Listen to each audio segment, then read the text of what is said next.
It's on that Shorty New Year, Shorty New Year.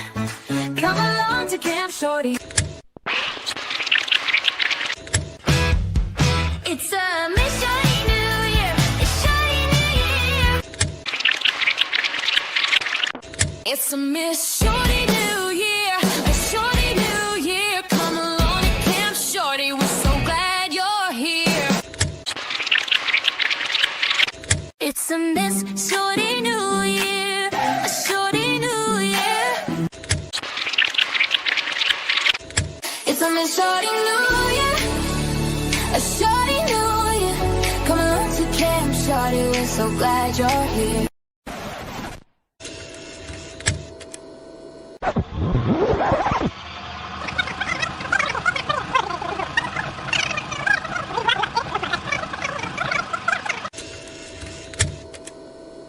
It's a Miss Shorty New Year, a Shorty New Year. Come along to Camp Shorty, we're so glad you're here. Camp Shorty is where you will find family. Our beautiful minds will greet you with glee. At Camp Shorty, you can shine and shine bright because Miss Shorty Camp Leader is a fucking delight. It's a Miss Shorty New Year, a Shorty New Year. Come along to Camp Shorty, so glad you're here. It's a Miss Shorty New Year, a Shorty New Year. Come along to Camp Shorty, so glad you're here. Your opinions are valid, you can fly like a bird. With your comments on screen, you will always be heard. It's the best chat on YouTube, you can cuss all you want. And here at Camp Shorty, we even say cunt. It's a Miss Shorty New Year, a Shorty New Year. Come along to Camp Shorty, so glad you're here. It's a Miss Shorty New Year, a Shorty New Year. Come along to Camp Shorty, so glad you're here. Let your raw cats be free, so liberating. We stay on topic, although occasionally things get a bit feral, but it's clear to see. It's a Miss Shorty New Year, a Shorty New Year. Come along to Camp Shorty, so glad you're here. It's a Miss Shorty New Year, a Shorty New Year. Come along to Camp Shorty, so glad you're here. It's a Miss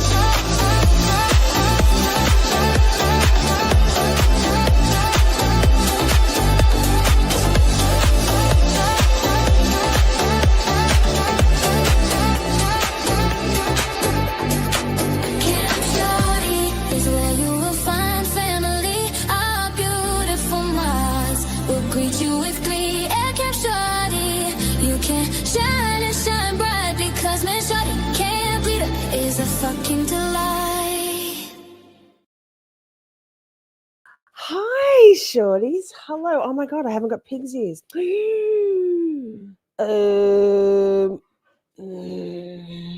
Un momento. I'll keep talking. BRB. Silly me. God, there's always something. Poppy. Poppy's excited. Hi. Professionals. Happy birthday, Simmy. Everybody, please say hello to hello. Hello. Definitely say hello, but say happy birthday to our beautiful girl, Simmy. 63, Simmy. Soon you'll be that magical age, 69. Hi, I see my beautiful wife, Stephanie Blah is in the house. I saw Teresa, Vixie. Happy birthday, Simmy. Hello, Teresa. We are fucking professionals, thank God.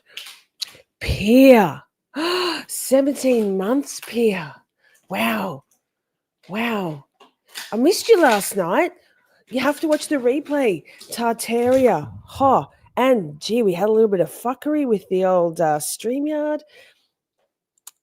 Ruthie's here, my beautiful friend. Hope 8 Fears here. Brit's here. There she is. Stephanie, my love. Ruthie. Woo! Leaderboard. Ruthie, I think you were one of the very first members. Am I right? I think you'd be the last remaining original member. We've lost a few people around along the way. Thank you so much for your continued support. Everybody who's green, thank you. If you're not green, I totally get it. Just love you being here, but that given given the suppression of the channel, the deboosting of the channel on YouTube, at least, with very minimal views these days, it really is from a financial point of view. It really is the regular monthly memberships which go a long way to helping me financially continue to do this. So thank you. Holly Strite is here. Wait, my scrolling abilities. There it is. There she is. Hey, girl. Vixie, hello. Over there over there across the pond from the Americans.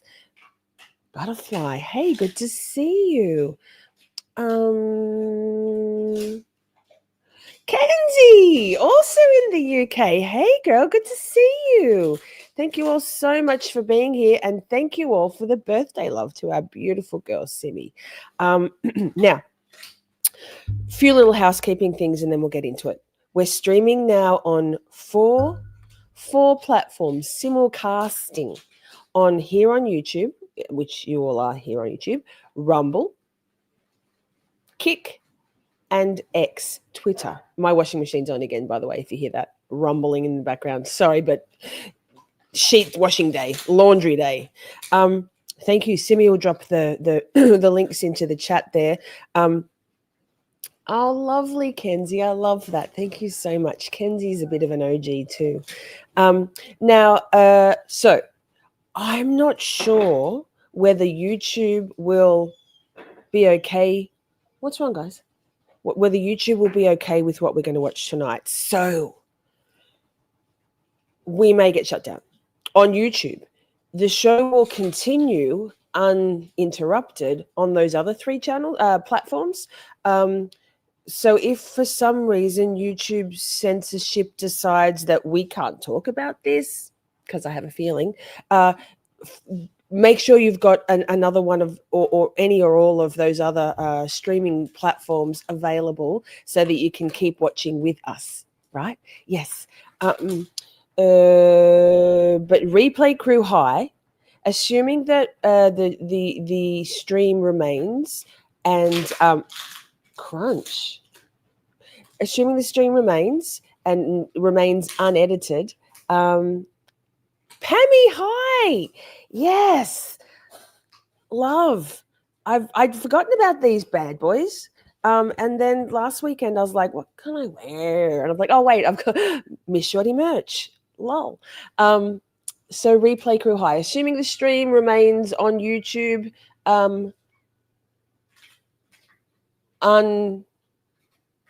unaffected by the controversial nature of what we're going to be talking about. Oh, I'm very pixely today. If you'd like to watch the live chat replay, as long as I don't have to edit anything out, I don't think I will, it will be easy peasy on your handheld device. All you got to do is go to the few little dots in the top right-hand corner of the comments box, and it'll give you the option to watch the live chat replay, as well as please leave a comment. And I realized that I've got my notifications turned off for YouTube. So if I've been missing your comments, sorry about that. It must have been for a while, actually, because I haven't done any, maybe a week and a half. Anyway, apologies. Maybe I'm not so professional. Oh, that's really kind. Thank you, Butterfly. And I'm actually, after we stream, going to head to the merch store. Wow, there's some crunching today. Head to the merch store and get Simi, for her birthday, one of the Miss Shorty aprons. There's two. There's a Camp Shorty one and a Cook with Love one. They've got a beautiful deep pocket on the front. They're adjustable. They're beautiful, heavy cotton drill. Love, love, love, love, love. Go and check out the merch store, because all proceeds from the merch store, which frankly are very minimal these days, which is fine. I don't promote it very often, and money's tight for people. I get it. But all proceeds go to putting it back into my mod squad, unfortunately, it's been slim pickings for the last sort of 8 or 9 or 10 or 11 months for me in terms of revenue from the channel because whatever. So your support helps. Things are fairly we lowest price point possible. I might even do a discount link or something. Now, so we've talked about Replay Crew High. We've talked about all the different platforms we're streaming on. Shall we talk about what we're going to talk about? Yes. Now, this whole vibe, we've been doing some fascinating, I think, fascinating, a lot of false flag content of late, and I've had that Pizzagate stream scheduled for months, and I keep pushing it back. And I explained this last night, but my list of resources for that is voluminous, to say the least, and I couldn't quite work out how to put it into a stream that was cohesive and not kind of fractured. And then, I mean, I knew about this, what we're going to watch tonight, Fall of the Cabal. I'd watched some of it, and I actually turned it off about 40 minutes in. I think it's 2.5 hours long, but there's sections. We're going to endeavor to watch it all tonight, assuming we don't get shut down. It's about the Pizzagate, right? Janet Ossenbaad from the Netherlands, and a documentarian, the late Janet Ossenbaad, a documentarian, QAnon person, so, and while she was alive, a Trump supporter. Not going to talk about politics, but I turned it off because she said some I think it's 2017 or 2018 that this particular documentary was made. So the world has turned many times yet. Yeah. It turns out QAnon is a deep state, a psyops. No shit. And it's all of them. It's all connected. There's no goodies or baddies in politics in the States, in the UK, in Australia, anywhere. It's all of them, right? God, I'm so glitchy today.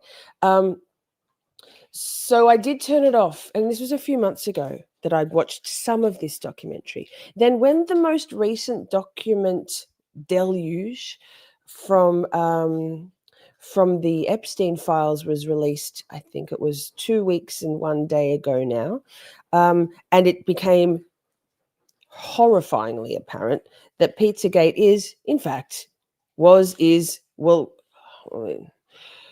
it's real, right? And I couldn't even recall the name of this documentary, and someone linked it again, and I was like, wait, I've watched some of this. Okay, fine, I'll give it a go. I'll sit in my discomfort of the QAnon QTARD stuff and the Trump hopium stuff from 5 or 6 or 7 or 8 years ago, and continue to watch, because it's really instructive if you can not be triggered by that stuff. And if you're a QAnon person and you're a Trump supporter, that's fine too.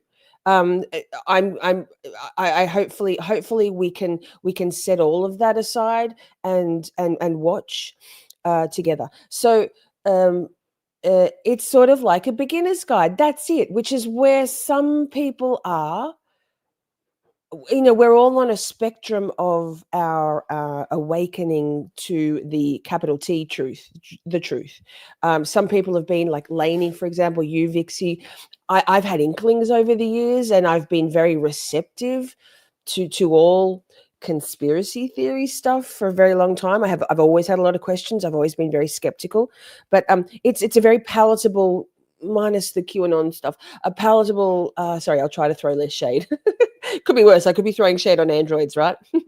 It's a very palatable, easily digestible beginner's guide to this Pizzagate thing, and it gives us a lot of the history that quite simplified. And she's a cheeky woman with a cute sense of humor. She was, Janet. So here's the thing with and so next weekend and beyond, for because the Fall of the Cabal, the sequel, the Fall of the Cabal, the sequel, is 13 plus hours. It's in parts, as is this one. Although we're going to endeavour to watch all the parts of the original Fall of the Cabal documentary tonight. The sequel is in parts, so it's a voluminous documentary. Janet spent over or close to 3 hours excoriating Bill Gates in the sequel. She goes deep into the pandemic and the very important minutia of all of that scam, bioweapon scam. So we'll get there. But so at the end of every part, she'd say, so we'll talk about XYZ further, or we'll leave that thing here and move on to part 15, part 16. When she gets to, and this is like, obviously with the two together, it's 16-ish hours of documentary. This is a life work thing, right? She's an investigative journalist, or she was, and a documentarian, wanting, like us, endeavoring to do what she can to expose the cabal, so the deep state, the Illuminati, the baddies, the 13, all of it, the technocrats, the oligarchs, the billionaires, those gang, right? Life work, 6, 7, 8 years plus of her life. And then at the end of part 28, there's no part 29, because allegedly, supposedly, Janet Ossenbaad went to a caravan, a mobile home caravan, away from her home, and ended her life before she'd finished her life's work. And it's an interesting, horrific theme that people who speak out exposing new things, like not me. I'm not breaking any new ground or breaking any real toxic bread here. It's affecting me and my channel in terms of visibility and growth. That's fine. But people who are breaking investigative journalist stuff end up dead, right? They end up run off the road. They end up dead by hanging. They end up drowned. And Janet is one of those. So I would like to... yes, Butterfly, absolutely. I would like for us to keep in mind while we're watching this, particularly part 1. So in the sequel, she drops the QAnon stuff, and there's almost no Politico either. It's pure, like, ruthless, relentless receipts.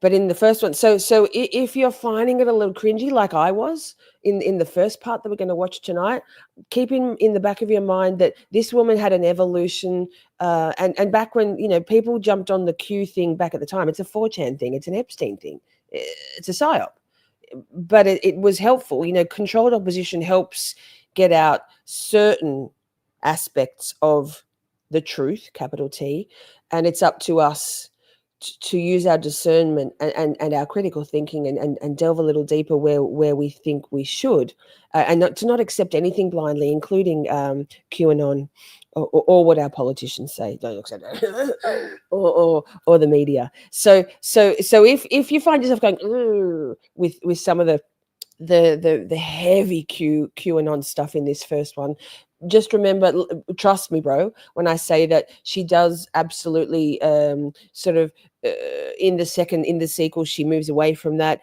and this is a woman who lost her life for her passion to save humanity.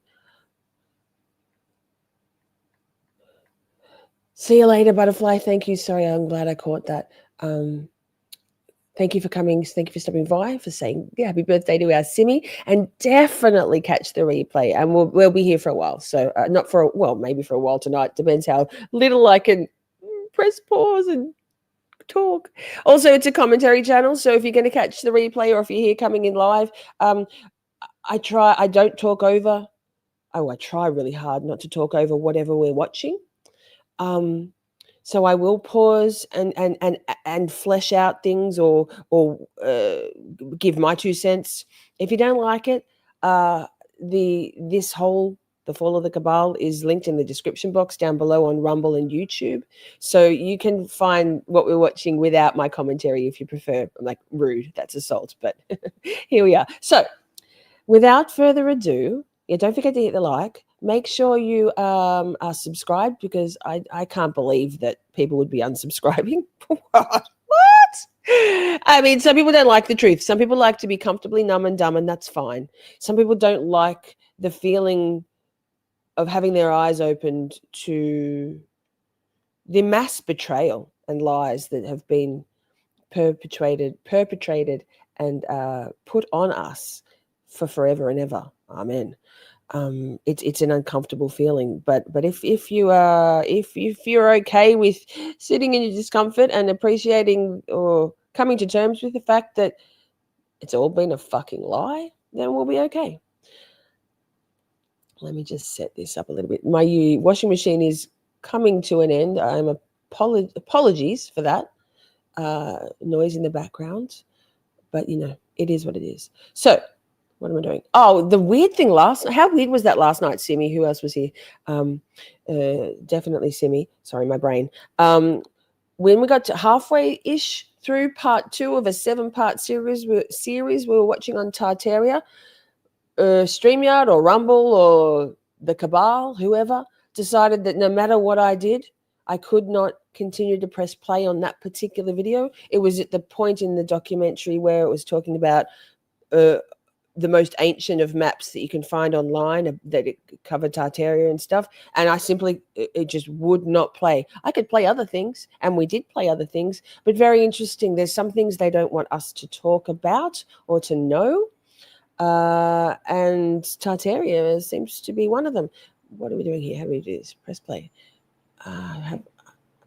So I actually can't find the one long video that I watched this on. So it's in parts, but we'll just continue through the parts.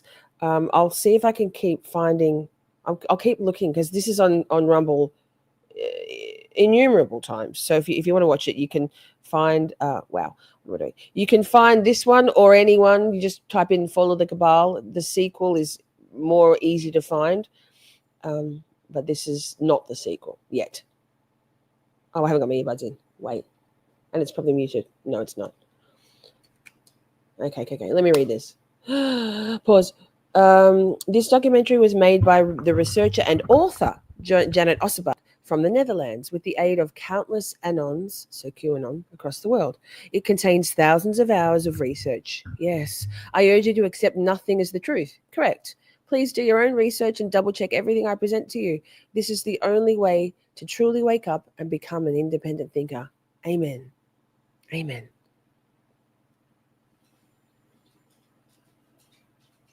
It was weird. Oh, Pammy. Yes, Pammy was here. It was very odd, wasn't it? So then the next part says, I have striven to respect all copyrights of the images used in this documentary. If you believe I infringed your copyright, please contact me ASAP. Oh, God. Wait. ASAP so that I can settle things in an appropriate way. See? I love her so much. Warning, I urge you to watch this documentary all the way to the end. Yes, there's a bit of, the last bit is a little bit of hopium. I think we may well end it before, the last bit, just because we'll see. We'll see how we're feeling. Contain an unexpected twist. Oh, well, maybe we should. Hope and faith in your heart. We'll see how we're feeling with it, okay? I turned it off at that point because I'm like, it's a little the cringe. Anyway, sorry about the washing machine in the background. One of the greatest Okay, events wait. Sorry, bro. My bad. To mute my mic. We are about to witness one of the greatest events in human history.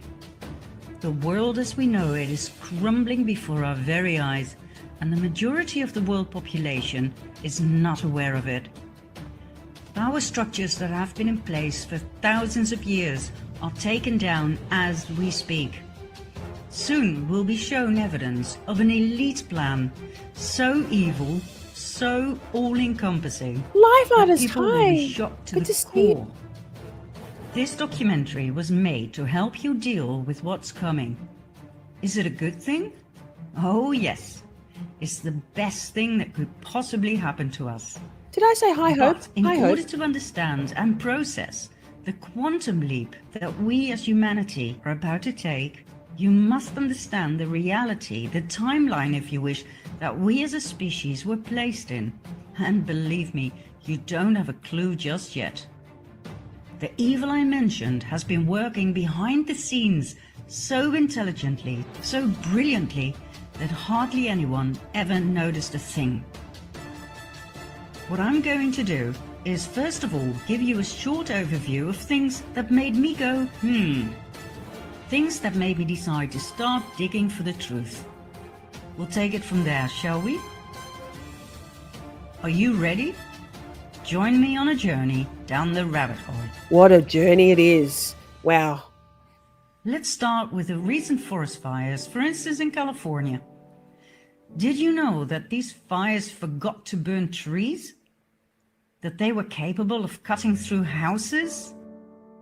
That they burn trees from the inside out? Directed energy weapons. DEW. Look at that. Holy shit. That they were able to lift cars, tilt them, and smash them down? Are you sure these are ordinary forest fires? And how about this one?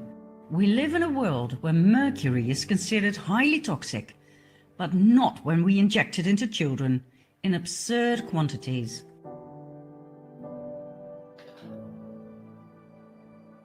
Also, let me know if there's anything you would like to go back and look at again, or if you need to pause and screenshot any of the graphics, you can do that, and then catch up on a faster speed. But yes, she doesn't. It's not too like the pace is fairly reasonable. No doubt you've heard about chemtrails. Denied by our governments for a long time. God, sorry. Well, there you go. There's a graphic. I'm just going to say chemtrails are absolutely real. I used to scoff at them like 10 years ago, 15 years ago. But that was before I had any real network of friends in the US. And it was when I was just Facebook, which, let's be honest, Facebook is not reality. Here's the thing. In Australia, I don't believe we have chemtrails in Australia. Our government is absolutely poisoning us in many ways, but I don't think they're poisoning us to the extent that they're poisoning you all in America. So this is I believe, a very US-centric, North America-centric issue. Horrifying. And I've only ever seen cloud formations in Australia which are very natural, very consistent with clouds over time. That's my washing machine in the background finishing. And we often have crystal clear blue skies. And I've lived in 4 different states all around Australia. I've traveled extensively throughout Australia.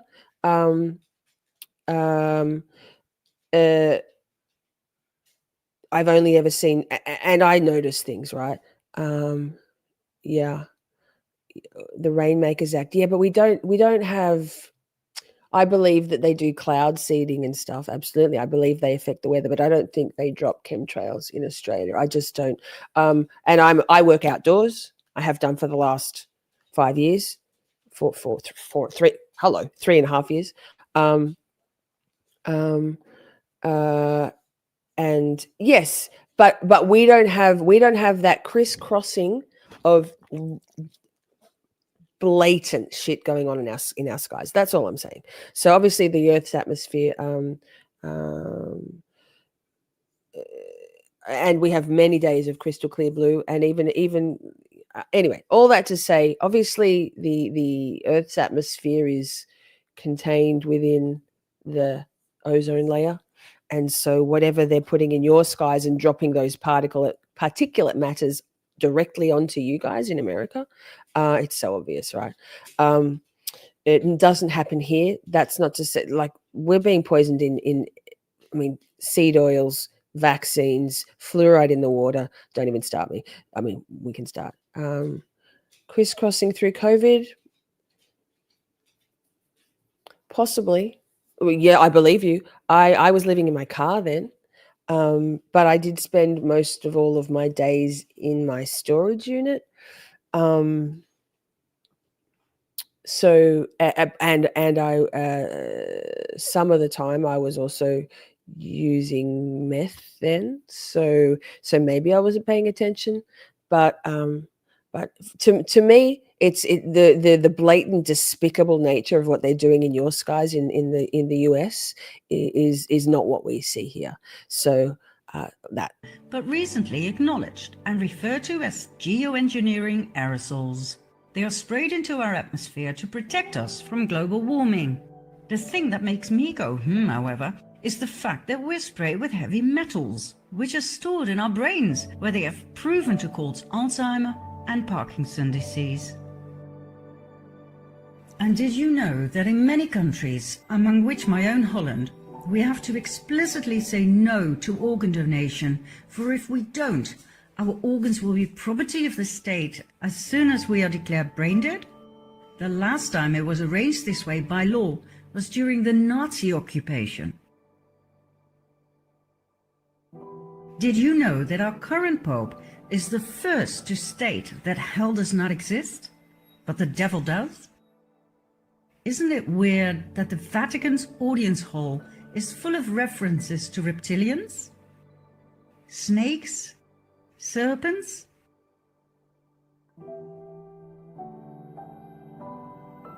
Did you know the Vatican's telescope is called Lucifer? And since when does the Pope make the sign of the devil? no, it's the sign of love. Lol. 9/11. Whereas one bird can cause terrible damage to a plane, on 9/11, 2 planes managed to cut through steel. A third plane mysteriously disappeared in a building, and number 4 plunged into the earth without leaving any debris or bodies. The planes were piloted by terrorists who only had a few flying lessons in a small Cessna.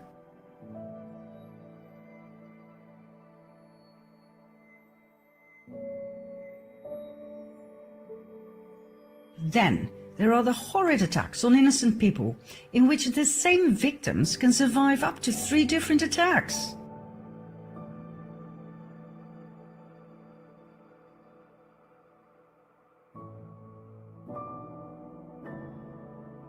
This lucky young man survived being shot in the head. All he needed was a band-aid. I'm just going to pause it here and say, since this was made, we've had many more mass shootings and I mean, dare I say, false flag events around the world. Most notably, and I've mentioned this before, in terms of these miraculously unlucky folks who end up in more than one epic event, include the Brown University shooting just in January, where 2 of the survivors, the young women who survived that, had also both been in 2 separate mass shooting events in different states each. So 3 different states, 3 different mass shooting events survived. Wow. They're either the luckiest or the unluckiest people around, huh? Also, what's his name? The guy in the Aaron or something, Brit will know, the guy in the Bondi Beach shooting, who also happened to survive the October 7th event. Wow. And who is like one of the main propagandists for the Israel government, who only just got back to Australia. He's in charge of marketing and propaganda. He'd only just got back to Australia about 2 weeks before the Bondi Beach shooting. those two events happened in the space of about 12 hours, I believe. Bond University, Bondi Beach, 2 Bs, BB. Huh. What about that? How you like them apples? Anyway, this is a theme. And thank God not all victims are people of flesh and blood.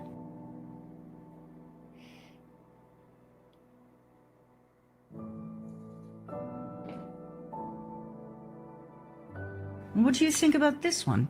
Are you a parent? Are you aware of the fact that children cartoons contain subliminal messages of sex and violence? Why? Did you know that fully grown fetuses can be legally aborted in many American states? That advocates of full-term abortion state that unborn babies cannot feel pain? Whereas every doctor knows that the nervous system is the first to develop in fetuses? Is abortion of a fully grown baby not the same as murder? Okay, let's have a look at the Migrant Caravan. Thousands of people fled their South American homes to look for a better future in the US. The trip covered 2,000 miles in 1.5 months in order to be on time for the American midterm elections as a political statement Hey friend, hey Loops, good to see you over there on X. Thanks for joining. Against President Trump. This means they walked an average of 45 miles a day. Wow. On flip-flops. Wow. Wow. Barefoot. Magic. Like this. Magic. And like this. Magic. 45 miles a day? Why do Hollywood celebrities promote the use of facial creams containing the foreskin of baby boys? Do you realize that these foreskins are actually sold? That it's a trade? What's next? Drinking baby blood? Oh, yeah, now, man. I'm going to give you 5 more, although I could go on forever. Counting down, number 5. Did you know that diseases such as AIDS, Zika, SARS, and Ebola are actually patented? Do you know when something is patented? When it's man-made. Hi, Clay. Man-made diseases. Are you kidding me? Number 4. Wait, I wasn't paying attention. Yourself. Pause. Oh my God, it's got the serial killer phones there. Pause. Holly, what were you what the fucking about? Was it something to do with the vaccines? You know that vaccines all contain the AIDS virus in minute amounts. All vaccines, the ones we give our babies and children. Also cancer stuff. So, I mean, the foreskin. Yeah, the foreskin. Yeah, the foreskin. They've been fucking in our faces for the longest time. Tito! Yes! It's Janet. Hey, good to see you, friend. Yay. Yeah, foreskins, man. These people are fucking demons. And they, Holly, you know what adrenochrome is, right? So adrenochrome, where the human body, wait, let me hang on, walk and talk. The human body under trauma creates a substance called adrenochrome, right? That's sort of fueled by fear. It's the fear of trauma, extreme trauma, that creates this substance in the blood. So when trigger warning, when the Cabal, these demons, the Satanists, Hollywood, politicians, when Epstein clients, the Epstein class, when they are frightened, yes, frightened and trauma, so fear. When they're torturing these babies and children, but it can be done with adults too, right? When they're torturing, extreme terror and torture and pain, and then they kill the babies, and then they drain the blood of the babies sometimes and the children sometimes directly out of their dying bodies. that blood contains adrenochrome, and it has an intoxicating effect on the user. It's very addictive on the person either drinking. Sorry, this is real. This is why we're watching this. Drinking or later perhaps injecting that blood, more drinking. It's very addictive, and it has a fountain of youth effect. So it used to be that on Alibaba, Janet gets into this later on in the sequel. Guys, you used to be able to buy adrenochrome. You still can, but it used to be just easily searched adrenochrome on Alibaba. Like, this is a full industry. So the foreskin thing, and so also the foreskin thing, like circumcision. Who knew circumcision was mentioned so many times in the Bible? I didn't. I know now. In the Talmud, there's two forms of blood sacrifice, like the killing of the goy, of the Gentiles, of the non-Jews, or circumcision, and the blood that's let in circumcision. So the Talmud and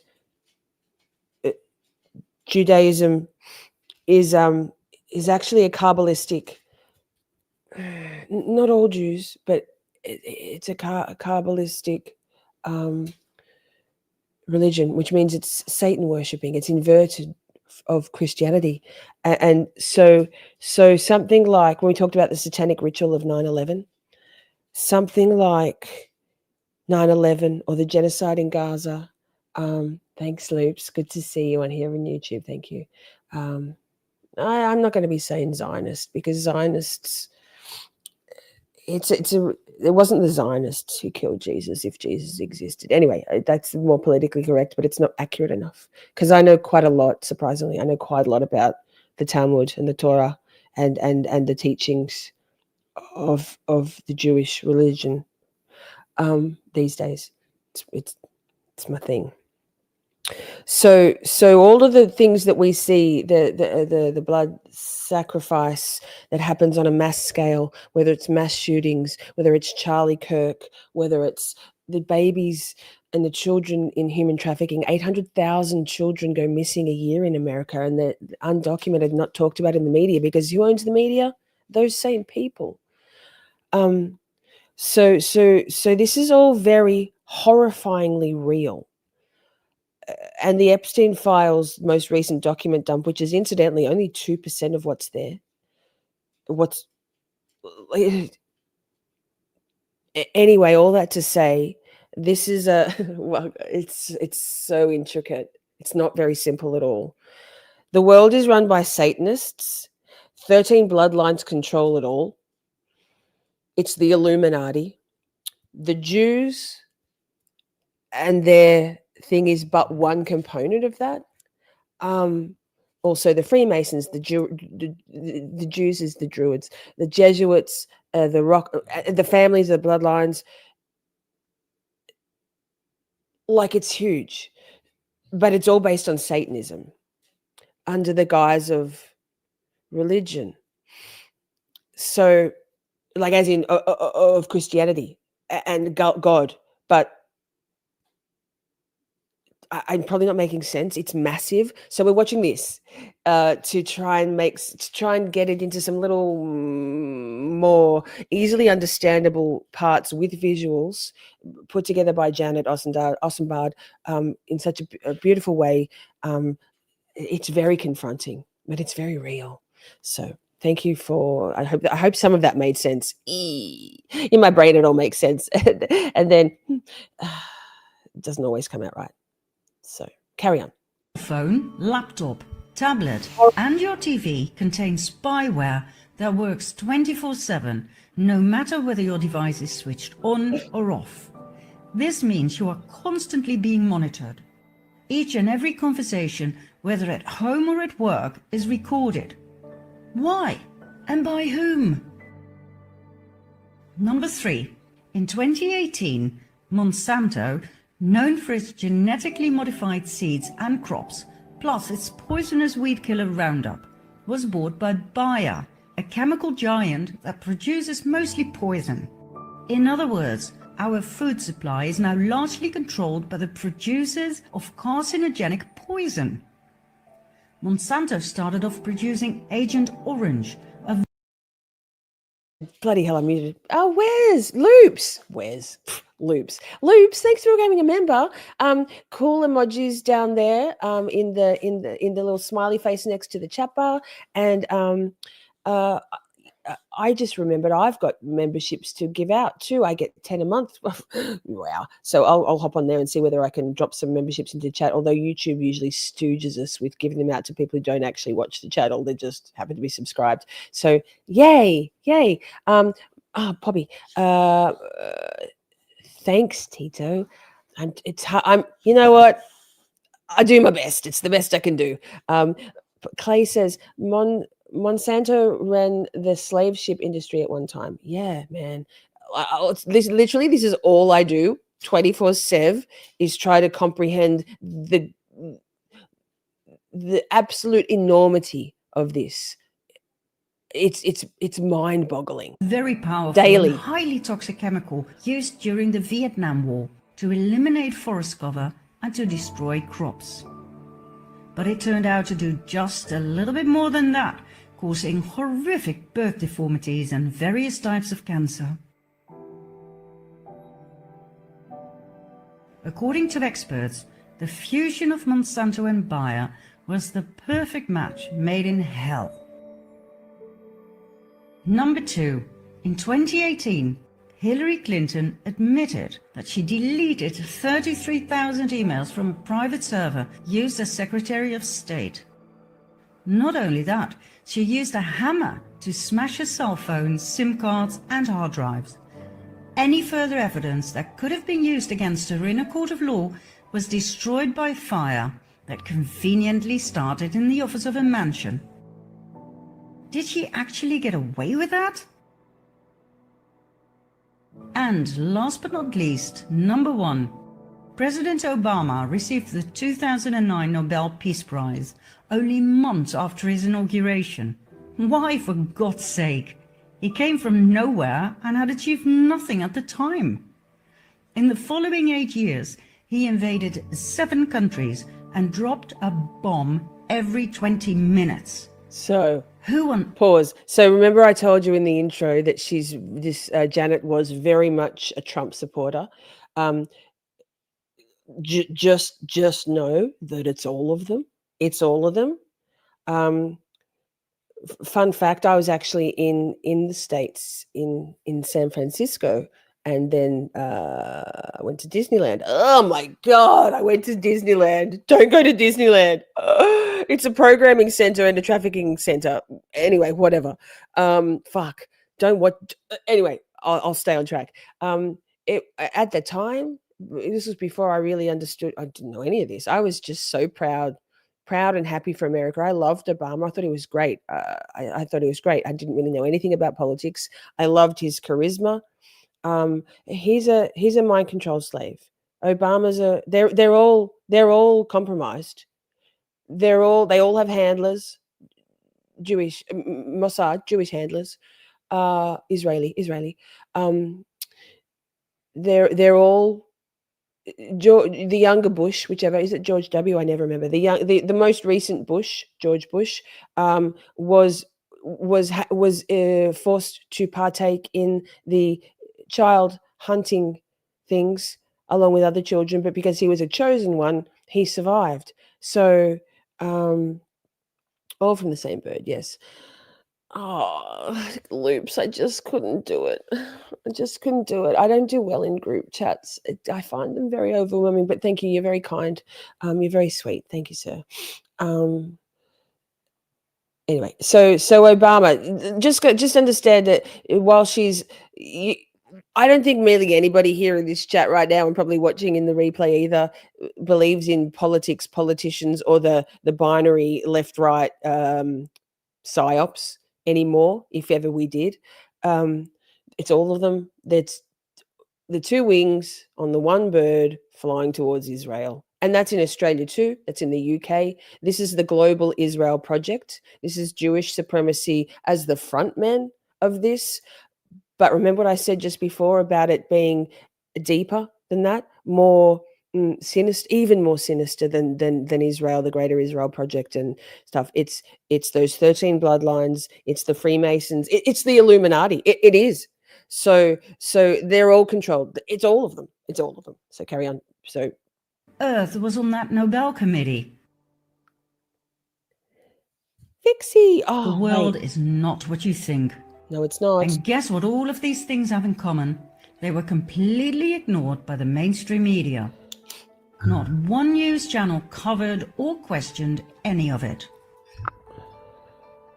And just when I thought I'd seen it all, this became president of the US. I always thought there were two political sides in life, left and right. Sorry. Left was for the common That was people, you, Vix. right was for the rich. But I soon found out that my ideas did not reflect reality at all. Obama seemed to have enchanted everybody, including myself, And with that's his you, good Luke. looks and charms. But like I said, he Cynical. invaded 7 countries. He was a Democrat, for God's sake. And Democrat Bill Clinton went from one sex scandal to the next, lying under oath and getting away with it. Maybe Pause. So wait. So Clinton, Monica Lewinsky was a Mossad agent. That was compromat. Bill Clinton was honeypotted, like they all are. Marilyn Monroe was a honeypot for JFK, Mossad, also mind control slave, MK Ultra slave. You sell your soul to the devil either by choice or against your will, but it's very hard to escape. So Clinton, that was a humiliation ritual to pull Clinton in line. Yeah, it's wild, not just a sex scandal. He's not a good guy, but left and right were simply two wings of the same bird. In spite of my leftist upbringing and background and my fierce opposition against Trump, I decided to give him the benefit of the doubt. But how did he get elected in the first place? Just before the elections, Wikileaks arose. Founded by Julian Assange in 2006, Wikileaks is a giant online library of the world's most censored documents, obtained by whistleblowers at the highest level. Much information deals with war, spying, and corruption. Now, just before the presidential elections, Wikileaks published highly incriminating evidence of the corruption within the Clinton Foundation and the Clinton presidential campaign. So, what happened? That happened. On January 20, 2017, Donald J. Trump was inaugurated as President of the United States of America. But how did Wikileaks obtain the evidence of the Clinton corruption? It was leaked by an employee of the Democratic National Committee, Seth Rich, who was subsequently found dead with 2 bullets in his back. Who killed Seth Rich? We will find out in the next episode. Vixie, Britt said, "What's Assange doing now?" He tweets. He tweets sometimes, so he's around. I think he's living in exile still somewhere. There's too much information in my brain. I can't remember. Chat will know. He's on the Twitter. What do we have for now? Donald Trump as President of the US. Yikes. And then, out of nowhere, arose the enigma of Q. No, man. Okay, pause. We're going to part 2, absolutely. But also, Q's a deep state thing. It's a controlled ops psyops. Trust the plan, bro. Like, oy vey, 4chan and Epstein. You know, wow, 4chan's an Epstein thing. What a web, what a tangled web they've woven on us. How does humanity extricate oneself from this web? I'm not sure. We're going to do our darndest, right? Here's part 2.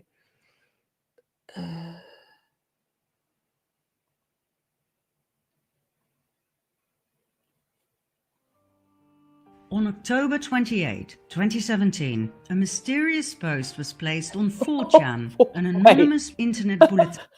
Mickey, thank you for the super chat. Wait. Wait.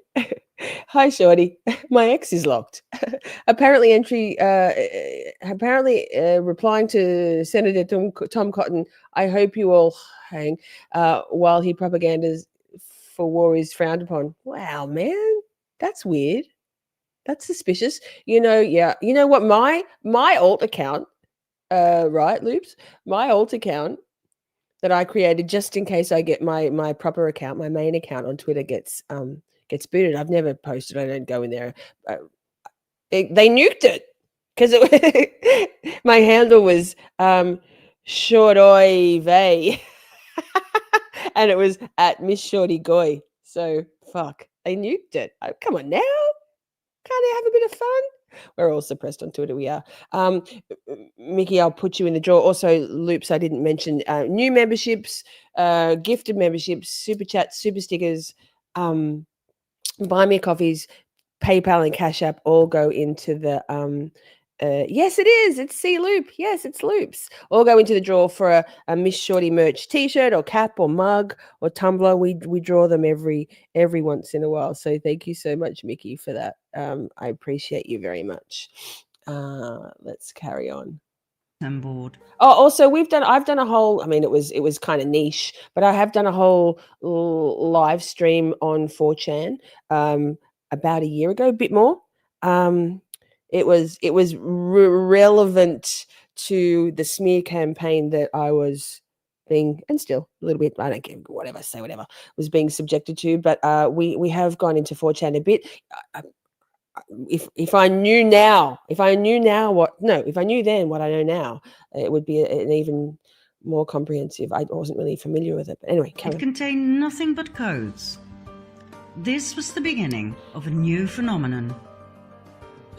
Thanks. The Q posts, soon to be transferred to 8chan due to hacking, became more and more intriguing and popular among the so-called QAnons, anonymous people who are wary of the lies of the mainstream media and it's a psyop, but okay. Using other news outlets. Sorry, I won't. I'll let it run. But the thing with psyops is, and controlled opposition and all that, they do serve a good purpose. Not like these kind of psyops, like this. I think probably backfired a little bit on people. Like there's the paid drivers of the psyop who are agents, right? They're carrying out the psyop on behalf of their backers, their masters, their bosses for shekels, right? Then there's the people who innocently, because they're the conspiracy theorists and the curious people, the people who want answers, hop on the board, and then it gets a life of its own. And I think that's kind of what happened with, for example, Janet Ossenbaad, because there's no way that she was one of the QAnon payroll people. And look what she exposed. She paid very dearly. She paid with her life. But that's why we're honoring her work and learning from it. Internet. I will get into the identity of Q later on in this documentary. Q communicates with the people by means of the Q posts, drops or crumbs that we, the Anons, pick up and decipher. Oh, it's just my PayPal is paused. The Q crumbs portray. I can drop it because I also have a computer in front of me. Hope it's /Camp Shorty. Easy peasy. I'm pretty sure. Steph, you'd have it on my PayPal list anyway, wouldn't you? In because we send money to each other.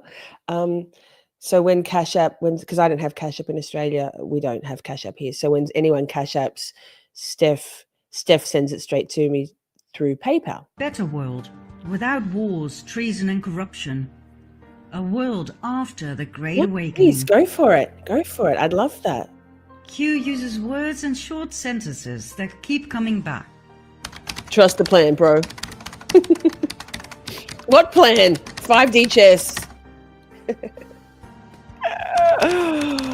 Oh my god. Fake and gay, but also helpful. Sometimes the Q drops are short and to the point.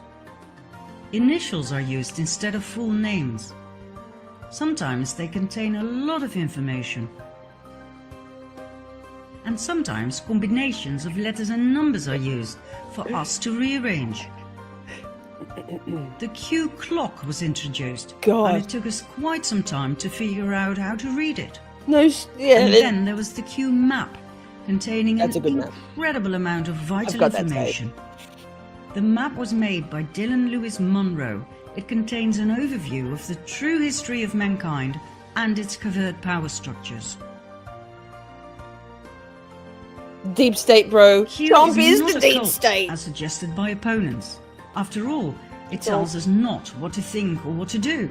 It merely gives us questions, clues and riddles. I don't think We so. need Yeah, to I'll do get the it. research in order to find the answers. And that is how we discover the truth. Stream elements Through this being research, silly. I've come to find out more about American and global politics than I'd ever dreamed of. I was never really interested in politics, but the Q drops opened my eyes to a whole new world. A world of secret societies, secret services within secret services, and secret deals made on a grand scale. A world with shadow governments, with an excessively rich 1% of the world population that actually runs the world. Not our political leaders, not our presidents, but a very small group that we refer to as the Illuminati or Cabal. Yes, we're getting there I now. learned about an evil master plan to completely dominate the world. And the ordinary people like you and I, we know nothing. We get up in the morning, we go to work, we pay our bills and our taxes, we watch TV and go to bed, not knowing that there's a battle being fought over our heads for world dominance. A battle between good and evil. This is what Q is pointing out to us. God help us, the Q stuff. Trust me, like hang in there. Clay, here's the thing: the Zionist psychopathy is, we spent 12, 15 months in Psychology Corner at length, and we will go back there, learning about narcissism and narcissists and psychopaths, right? Psychology Corner, there's a whole, it's called Flying Monkeys, narcissist, flying monkeys, and assholes, I think. So on a micro level, individual narcissists and psychopaths, and how to recognize them, navigate around them, extricate yourself from those dynamics. We've got a whole playlist there, Clay.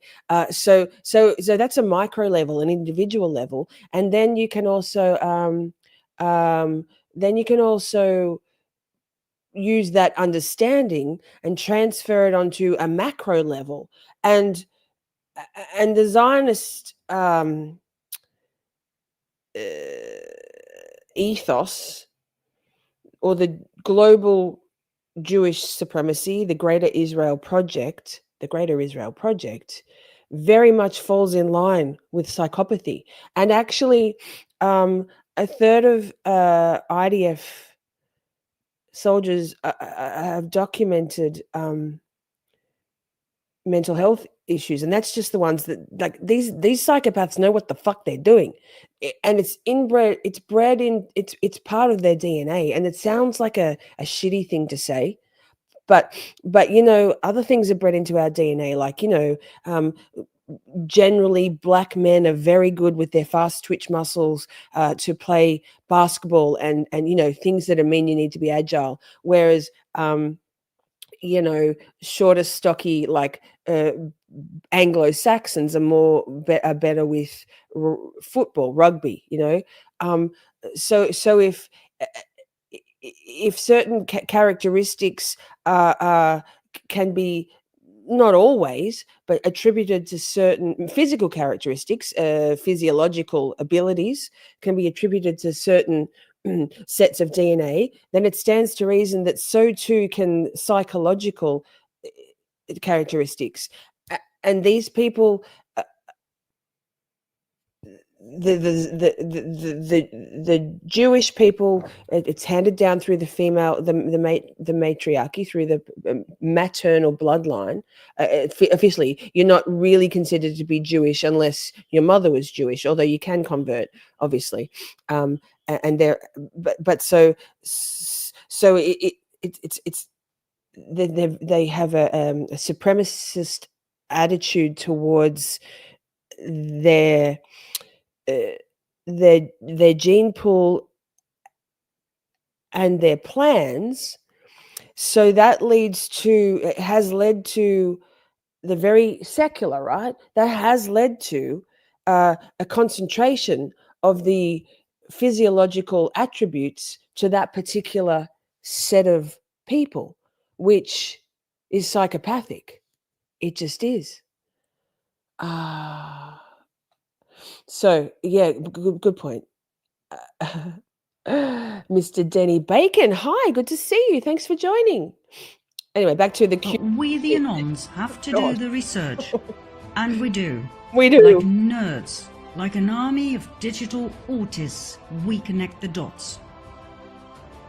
There is a war going on for world dominance, for the absolute Yes, is that what your submission of the book masses. is, Clay?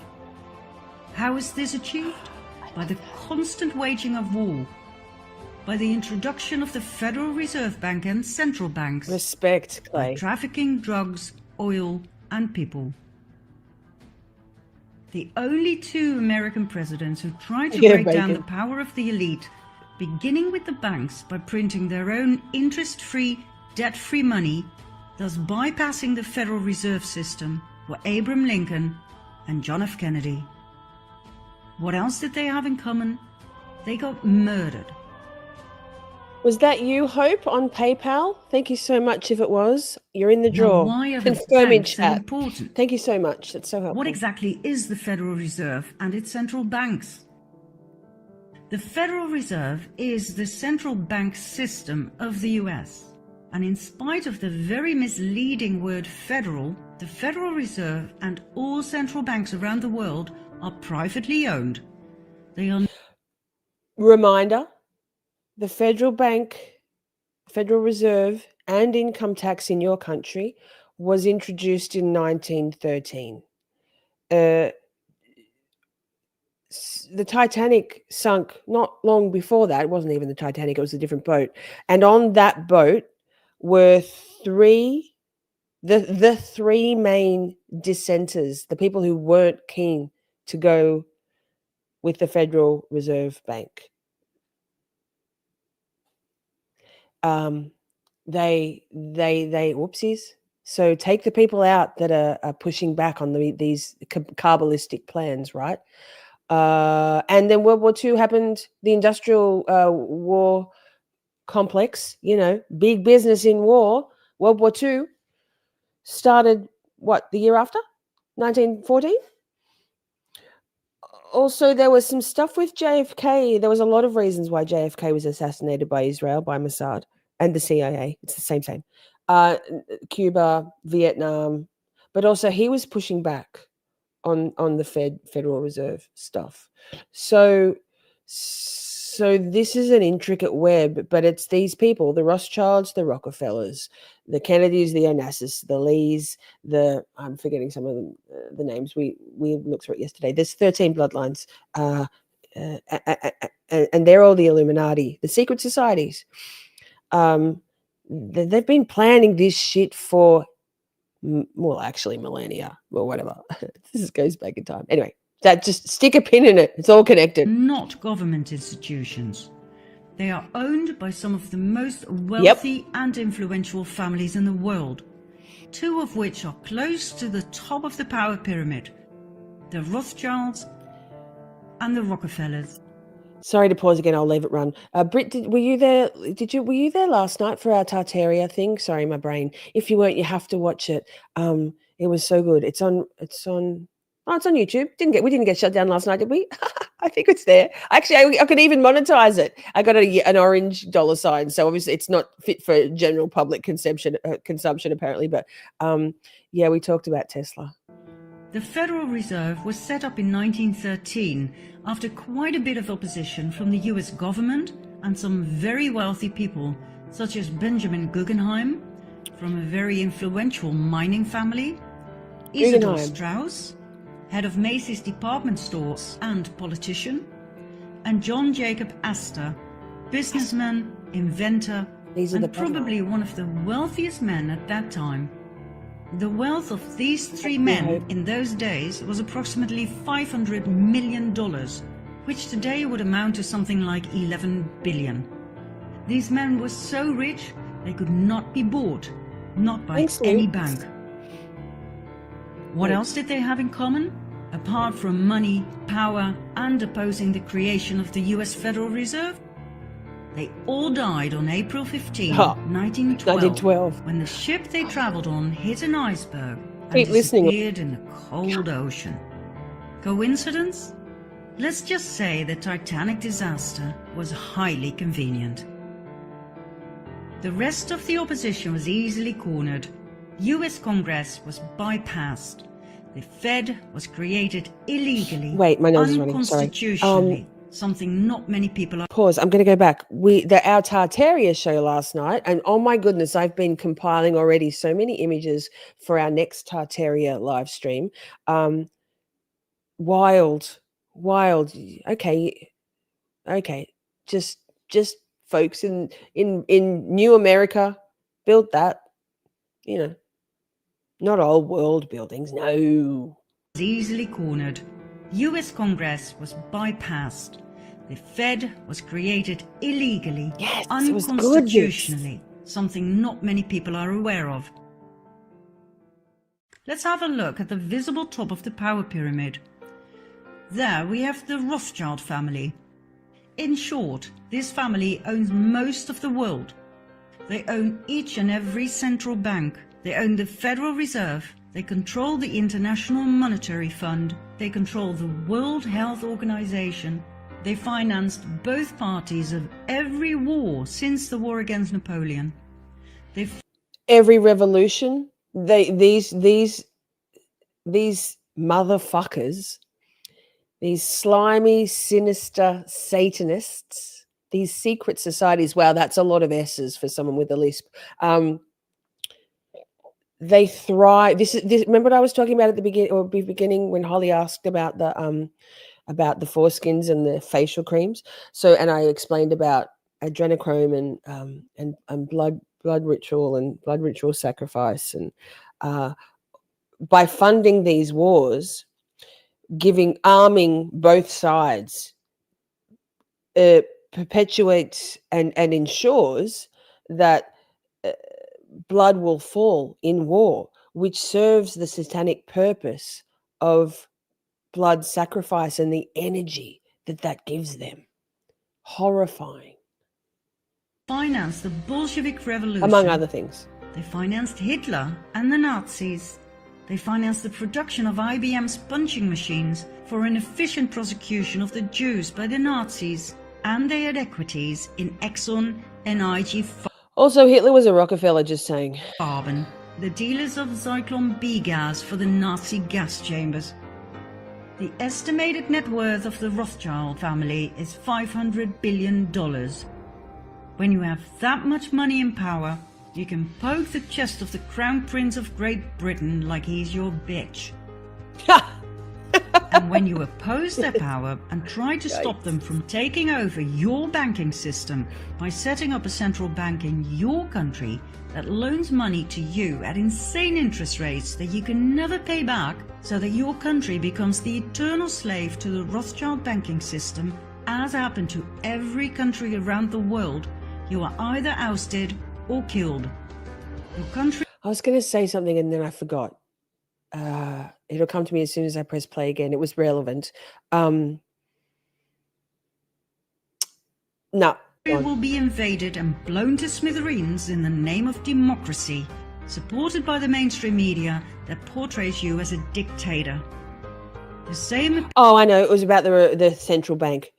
So a fun fact about there's very few countries in the world which don't have a Rockefeller Rothschild, one of the R's, central banking system.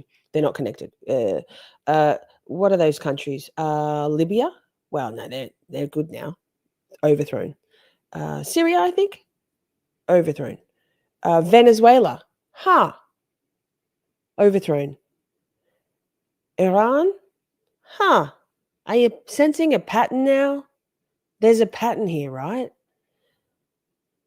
The puppeteers behind the scenes. It's all about money, control, and power.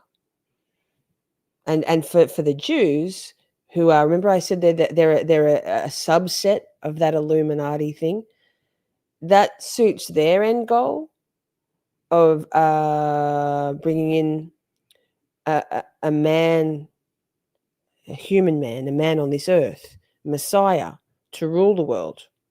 But it means, so they've got their own personal goals for this big plan.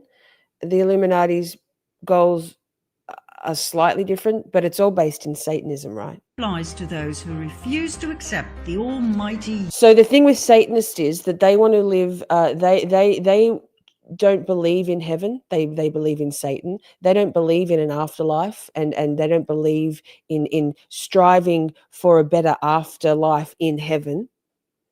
Satanists believe in doing everything they can to make their life on this planet the best for them. Money, power, control, hedonistic, Satanistic. So it's really hard to come to terms with and sort of reconcile the difference. Good people, non-Satanists, non-Luciferians, live their life, whether or not it's Christian or Muslim. Oh wow, I'm really tiny. I forgot about that. Most good people live their life in such a way, whether it's in the name of God or religion or whatever, or not. Most people want to live their life to be the best person they can be, because that's just being a good person, yeah? Luciferians, Satanists, don't give a fuck about that. They'll do whatever they can to make sure that this life right here and now is the best, because there is no afterlife. There is nothing after this in their eyes. So it's that's an important distinction as to why the fuck would anyone want to live like this? Well, if you're not trying to be the best person, decent, good, moral, Christian values, not including God, right? You know what I mean? Christian values are just being a good person, really, when you think about it. So it's hard to wrap your head around. US petrodollar. Oh, and there's much more, but we'll leave that for another time. Yes, Janet. The Rothschilds are not the only ones dominating the world. They are just part of the 1%, the elite. Another family of great influence are the Rockefellers. Because they know what they're doing. They made their initial... So remember the distinction between psychopaths and narcissists? Narcissists, in my opinion, and in many official opinions, medical opinions, narcissists are kind of like, they're husks of people who are broken little empty children inside with no sense of self, right? They know not what they do. That's debatable. But narcissists, in my opinion, are somewhat blindly doing stupid, toxic shit, and they believe that they're good. They want to believe they're good. Psychopaths, so not all narcissists are psychopaths, but all psychopaths are narcissists. Psychopaths know exactly what the fuck they're doing, and they're doing it with intent, willful intent, and it's like, you know, it's evil. Psychopaths are evil because they have intentionality and consciousness in what they do. So there's in my opinion and in my experience, I've had the misfortune of having to deal very intimately with both. That distinction is important, and that's some of the reason why when you kind of try to call a narcissist out on what they're doing, they're so genuinely wounded and hurt, because they're like, wait, what? I mean, there is some intentionality because they're very highly manipulative, but at the core of a narcissist, in my opinion, they're kind of blindly going through it, whereas a psychopath knows exactly what the fuck they're doing, which is these demons. Fortune through oil. That fortune led to massive industrial influence in American politics, the banking system, Rio Tinto, they're baddies. and the pharmaceutical industry. They're all baddies. Are there any goodies? Yes, us. We the people. They We're the founded goodies. schools and universities, leaving a huge imprint on what should and should not be taught to our Don't even children and start. students. The Rockefellers further expanded their tentacles of power into the medical world and into hospitals. They now own the Rockefeller University with its Academy of Medicine and the Academy of Sciences, the International Health Foundation, the American Cancer Pause. That International Health Foundation, I'm going to go back. That their logo, where was it? It's in the middle. Rockefeller University with its Academy of Medicine and the Academy of Sciences, Where is it? the Where is it? International Health That logo is it's a satanistic. It has Luciferian connotations. I did some searches and matched. Also, the Flying Doctors is very similar, which is concerning. That's an Australian thing. Anyway, that's noteworthy. Foundation, the American Cancer Society, the Drug Trust, the American Medical Association, Look at them all. and Serpent the FDA. sides. Everything was in the hands of the Rockefellers. They further infiltrated the educational and medical system by means of the Rockefeller Foundation, giving grants to specific research programs such as the research and development of vaccines, for instance against Ebola, yellow fever, Zika, the flu, and Gardasil, which was further developed and promoted by billionaire and partner in crime Bill Gates. Pause. And So I believe Bill Gates had Janet Ossenbaad killed. That's my gut feeling. Allegedly, my opinion. Don't come for me. In the sequel, I said this already. She Janet dives so deep into Bill Gates. It's over 3 hours worth of excoriation. Wild, brave woman. every case of dangerous side effects such as miscarriage, autism, sterility. Pause. I'm gonna be pausing on the autism thing. This is one of the things I've had to come to terms with. It's shattered my worldview and my understanding, which is fine, of autism. I'm not mad that probably I wouldn't have had autism had I not been vaccinated as a child. Been autistic, had autism. Well, now maybe it is had autism.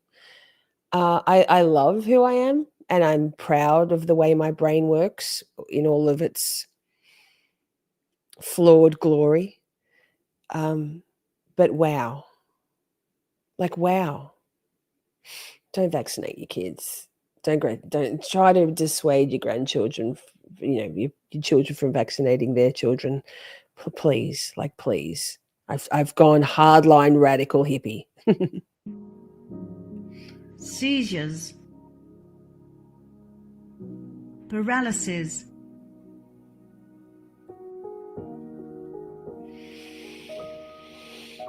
and death was brought before the FDA and cleared. There's a bit in the sequel, there's a section in the sequel, a big long section about vaccines, not just the COVID vaccine, which is a bioweapon, but okay. But the HPV vaccine, my sister-in-law died because of that. I knew it at the time. She had, and it goes into great detail in the sequel till close to the end. We'll get there, but why would you let it? These people are evil. I've got something to say about my father. Great segue at the end of this. I will. And all of the above was promoted by doctors and the media where the Rockefellers had placed their representatives at the highest levels. Oh, Even presidents Craig. assured us it was safe. I'm so sorry.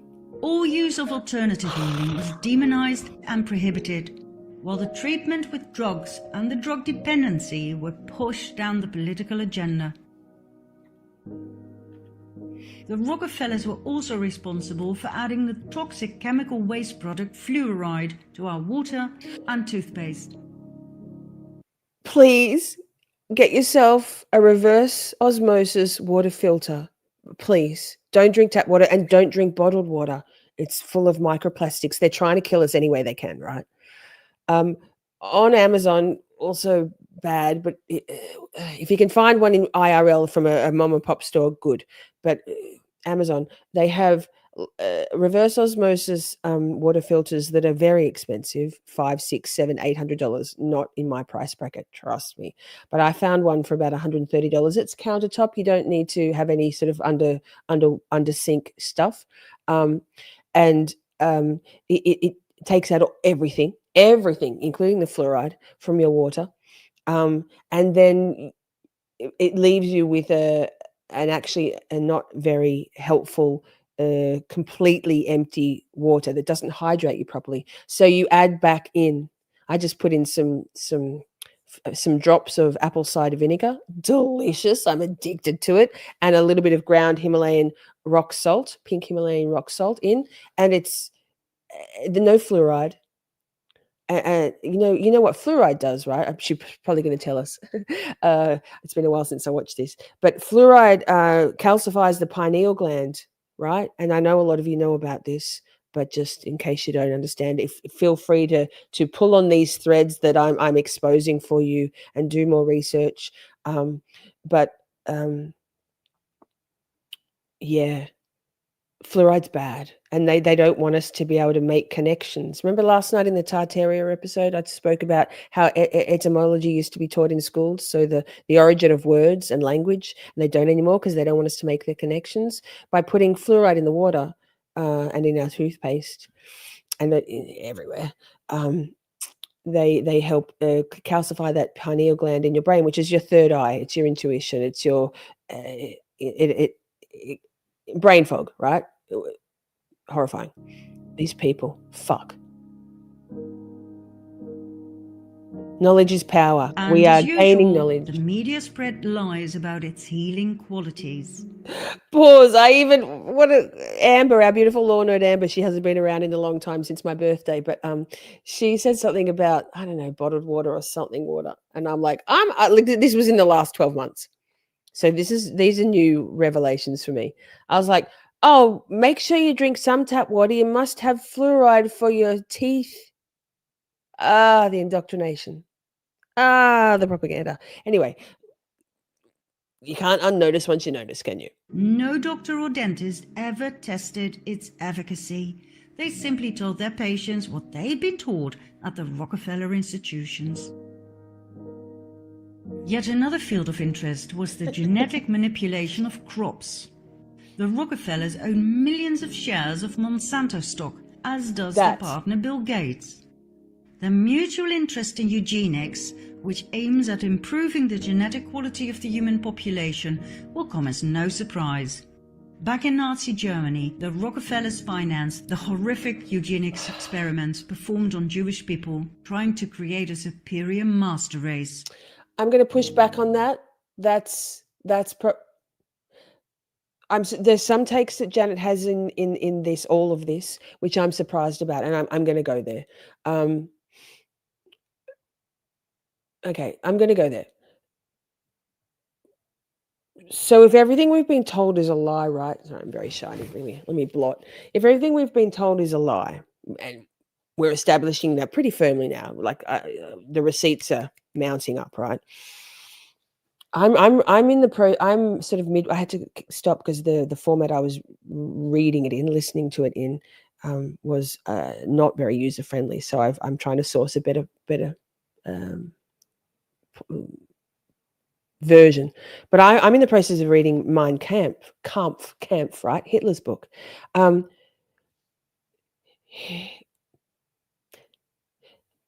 Hitler was the good guy. History is lies. History books are lies. He in war. I've done a lot of research into this. In war, eventually, people do bad things, and I'm not saying Hitler didn't do bad things, and Hitler had bad people around him. Remember, Hitler has a Rockefeller. Hitler was financed by the same people that were financing the good guys, the Allies. So this is kind of muddy. And absolutely, like Joseph, is it Mengele? Absolutely, there was bad shit happening in the SS and, towards the end of the war. And I do think that Hitler went a little bit, I think the stress got to him. But so far in my reading of his book and the speeches of his I've listened to, what a powerful man. And he's funny too. He was funny. So take any, it's hard to get your head around, and this is why I've been called a Nazi and that's why Nick isn't here anymore, Nicholas Ticholas, because he won't entertain that, and that's fine. But if we're gonna stick our flag in the hill on the lies we've been told, I don't know, man. That's lazy, in my opinion, and it's not about human growth and evolution. So that's a risky take to put out for me. but I know that you all shorties trust me and understand that I'm like, you shouldn't have to tell people you're a good person. Your actions should speak for themselves. I consider myself a pretty good person. I'm not crazy. I'm very well read. I'm very thoughtful. I spend all my time. I'm very discerning. I'm fair and reasonable and intelligent, not radicalized. I set boundaries. I respect boundaries. So if I have the take, in my opinion, if I have the take that Hitler wasn't a demon, maybe someone who did some bad stuff eventually, or bad things were done in his name, like, I don't know. I kind of had hoped that people who knew me would trust me, or listen at least, or not smear my name and call me a Nazi. Shout out, Nick. Back to it. Do miss Nick. It's a shame, really, that indoctrination fractured a friendship, right? So, in short, two very powerful families that rule the world and its population are the Rockefellers and the Rothschilds. And guess what? They are not even the most powerful. There are other families that exceed the Rockefellers and the Rothschilds, both in money and in power. But I will not go any deeper into that at this stage. We'll save that for later, shall we? There's one more man I want to put in the limelight right now. George Soros. Described by the mainstream media as investor. Vix, no, he didn't call me that. He said that he wasn't willing to consider the merits of Hitler. And he said it on a public thread. Knowing it was right it was still when they probably still are. I don't give a fuck what they say about me anymore. Those not Nick. I mean the monkeys, the flying monkeys, the smear campaign folk. They love that shit. And maybe they do. Maybe they don't. No one ever tells me anymore. I'm so grateful. I don't care. Say what they want. Let them. I don't care. But I was still. Nick never wanted to. Nick refused to watch anything I ever sent him months ago. I was just like I've been trying with you, just to crack open the door on one thing or another, 9/11 or anything. And I was posting some on my timeline on Twitter. I was posting some as I was watching Europa, The Last Battle, which incidentally is very heavily leaning towards Hitler, pro-Hitler. I get that. I understand that. I'm discerning. And I posted them educational things. No Hitler, no Hitler glazing. Just trying to show all of my people, my true crime free Karen Reed people. I want them to understand. I've given up. I wanted that they don't, and they know none of them engage with me anymore at all. A lot of them have unfollowed me. That's fine. I just wanted them to consider the fact that we've been lied to, because my mind was being blown 6 months ago. My mind was being blown daily, and I was learning so much that was so new to me. And all I want is for us to reach a critical mass and to do what we can before it's too fucking late. Like, I can't stress enough. Like, this has kept me awake at night. This has kept me awake at night. And I just thought these people who are outraged, and you all in my truther community here with us won't understand this, because you're not true crime people, I presume. But these people have fought for the injustices of individuals. We've rallied together for months, for years. It was like, my channel used to boom, mate, when I was in that arena. And I thought, surely if we can be outraged, righteous indignation over the persecution and unfair treatment and despicable treatment of certain individuals at the hands of the system, wouldn't we also be outraged by this secret society system lying to us and persecuting, killing us, affecting our liberties, our lives, our health, our futures, humanity's future? I couldn't understand. I've given up. I have given up. I was naive, perhaps. I felt like I'd built a level of trust with these people, despite the people that smear my name daily still, despite the lies told about me. I thought the people who knew me and trusted me enough to walk alongside me after we've walked alongside with each other, hand in hand, learning, fighting against tyranny, but they didn't. So I was pushing out a lot of stuff that I was trying to educate people. I've said this before here, but threads. I used to spend all of my time creating threads, clipping things, writing up threads, like big stuff, important stuff, truth.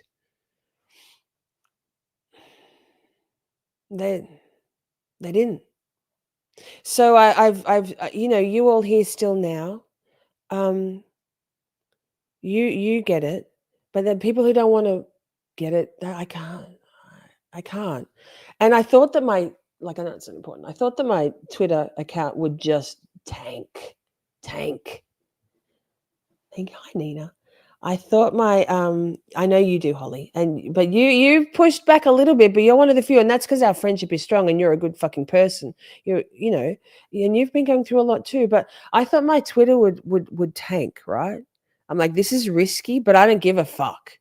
Humanity, humanity. What the fuck, man? What are you all doing? You all still talking about the petty bullshit going on between Turtle Boy and Meredith? What the fuck are we doing here? What? Sorry, what the fuck are we doing here? So I thought my Twitter would tank, and you know what? I've lost people. That's fine. That's fine. If they want to just stay in the petty parochial stuff exclusively, that's on them. Don't come to me when you're grandchildren. I care. So, but actually, my Twitter's grown heaps. The right people find you when you're sending out love and light and truth and transparency. And the people who really do only have the capacity, I think, that's sad. The capacity and the capability to stay in the safe stuff, the dramas. I don't know, man. Anyway, that's that. So the people, we've lost a lot of people along the road, right? We've lost a lot of people along the way. I guess for various reasons. I'm sure a lot of people honestly have Jewish heritage, and they're absolutely affronted by my take. And I'm sorry. I don't speak without. I'm not sorry for saying it. I'm sorry that the truth hurts, because maybe like, Catholics, right?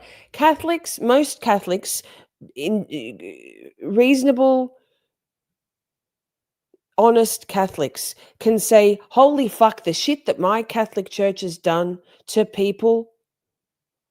Hey, Christy, good to see you.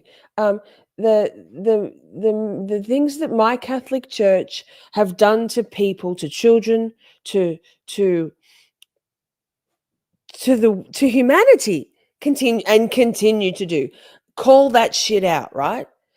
Former Trump supporters, MAGA people, diehards, some can look at now and go, nah, man, I'm a 3-time Trump supporter. I voted for him. I believed in him, and no, man, I loved Obama. I can say, holy fucking shit, what the fuck? It's all of them. So I think it's sad that the indoctrination applies to the Jewish people as well. Whether they're religious, Reform Jews, whether they're whoever they are. And if you can't look at your own, if you can't take accountability for the group in which you either choose or by, bloodlines are associated with, then I'm sorry that it offends you. I'm sorry that the truth offends. But I've been saying to you here at Camp Shorty for months. I've been getting to this point. I've been saying, I want you to trust me. We're going to go to uncomfortable places, mentally, emotionally.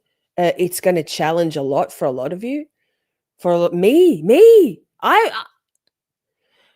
But trust me, come with me on this walk. I promise you.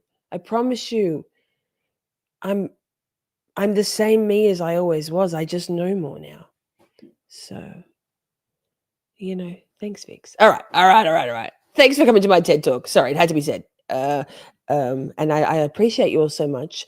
And I couldn't do this without you. It took me some soul searching to decide whether I was going to go down this path. The alternative was to fold the channel.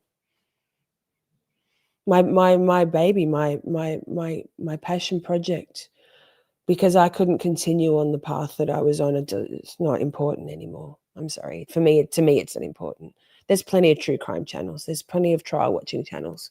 I have to do what's important to me. And philanthropist. His net worth? $25 billion. Soros was born in Hungary. After World War II, he moved to England and then on to the US, where he made a fortune with his hedge funds and his merciless ways to manipulate the financial market, using crises to further increase his own wealth and expand his power. He prides himself in taking no responsibility for his actions and the destruction he caused to literally millions of people. I quote, "I'm here to make money. I cannot and do not look at the social consequences of what I do." Wow, that's Soros that attitude. strikes me for his choice of funding. For example, NAMBLA, the North American Man-Boy Love Association. Their goal and their slogan, sex before 8, before it's too late. Oh. This is their mascot. Why does this great benefactor support a pedophile club such as NAMBLA? Then there's Antifa, the anti-fascist movement. When we look at their actions, we see nothing but violence. They show great resemblance with fascism, which is rather strange for an anti-fascist movement. Even one of their flags is weird in that sense. Black Lives, I'm sure she gets to it. Black Lives Matter was also funded by Soros. Where are they now? With all the ICE stuff. Because ICE serves that same cabal. Why would anyone finance such a thing? The same goes for Black Lives Matter. Why sponsor a movement that pretends to be left-wing but shows nothing but riots and violence in practice? Do you want to know what we're dealing with here? Then follow me to part 3. Yes, Janet, we'll pause there for a moment. So, Simi, yes. I duly noted your your reply on the Twitters about Psychology Corner. I will have to. It's tricky for me. I hyper focus hard because autistic as fuck. Tricky for me to pull myself out of this hyper focus to find something that like hyper focus is real, but noted. It's so hard for me. Like I can't burn myself out again, and we have a lot to get through, but we also need to strike balance. Remind me when I get on my hyper focus, Simi, to inject some nice stuff in there. Like, I want to say I dealt with this by myself for months, trying to reconcile how I was going to do this and if I was going to do this. But that's not the point. Just because I'm a fucking hardline soldier. Now I said I was a couple of things. Clay, I'm so sorry to hear about your son. I didn't wait.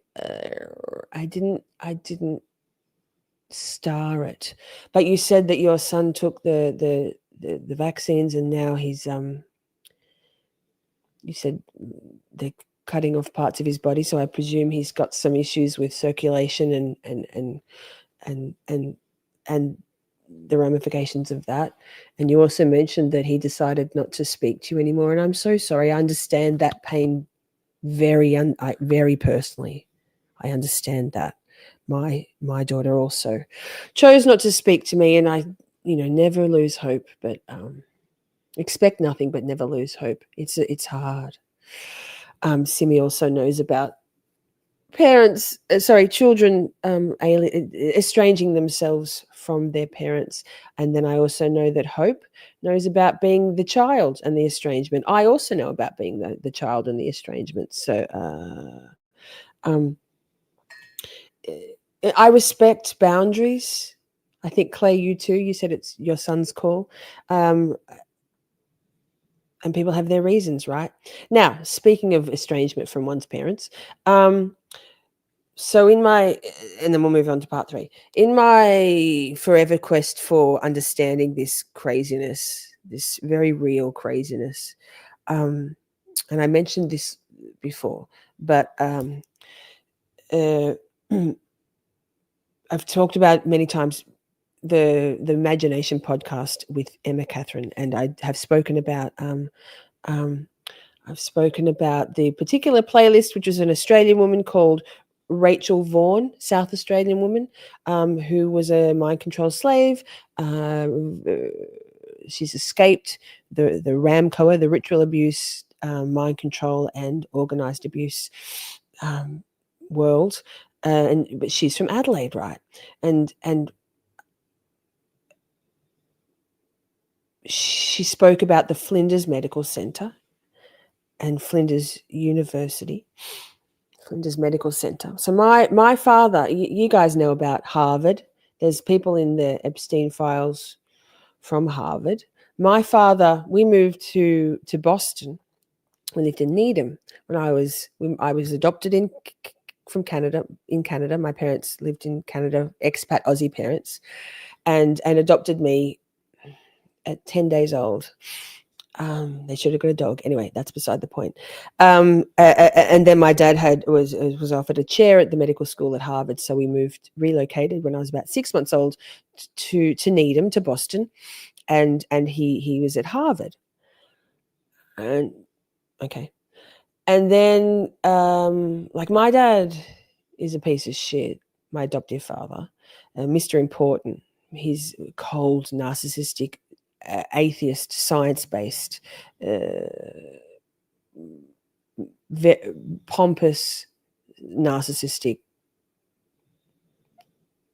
cutthroat, but very, very charming, beloved by the people that don't know him. So turns out that my dad became the dean of the medical school at Flinders also. So, and I've sort of spoken a little bit about my childhood has some gaps. I don't have a lot of memories.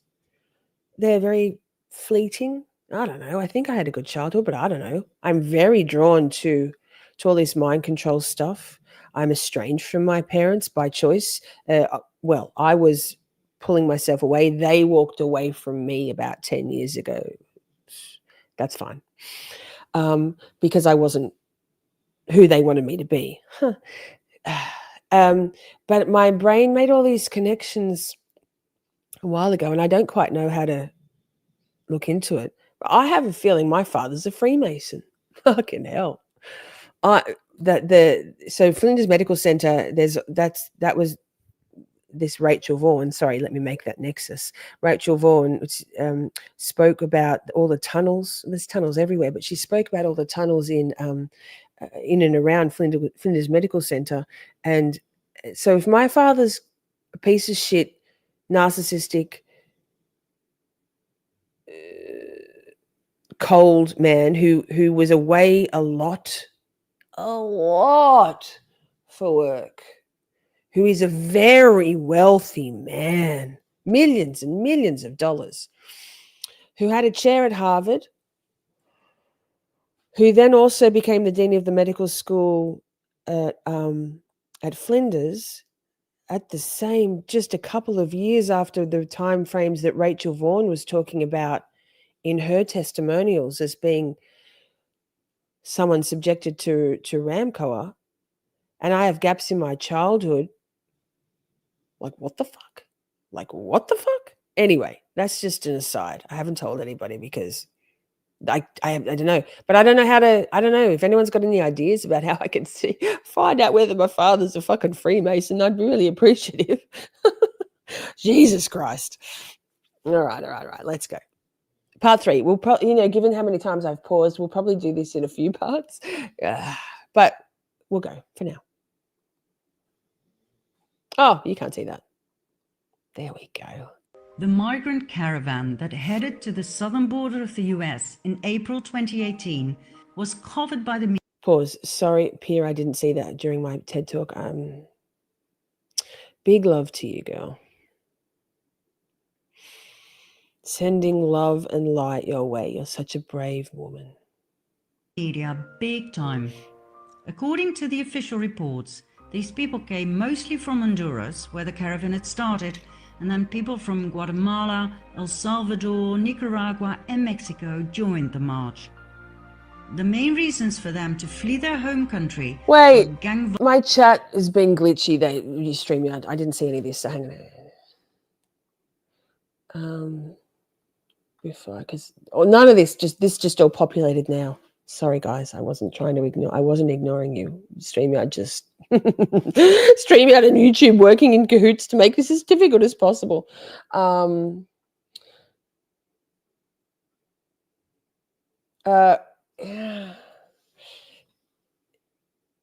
It's the Cabal. All my research suggests yes, but there's last night we spoke about the layers and layers. Also, Christy, I hope you're still feeling better. I know you've been sick. Layers and layers and layers and layers and layers of deception. They make it very hard to get to the truth. So, there we go. Soros founded the growth afterwards, not the initial writing.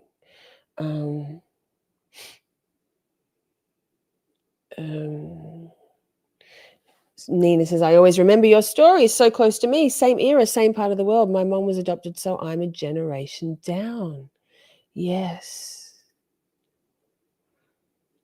Crazy. We've all got an amazing story. We're all pretty strong around here. We know what? We're stronger together. I used to have that one in the members only emotes. Okay, I think I'm caught up to chat now. Sorry, I didn't mean to skip you all. Violence and poverty. When I saw the first pictures, I was shocked. But then I realized there were just too many images of women and children, which is always a sign of media manipulation and a hidden political agenda. Always. Critical thinkers like the QAnon studied the pictures closely. Too many things did not add up.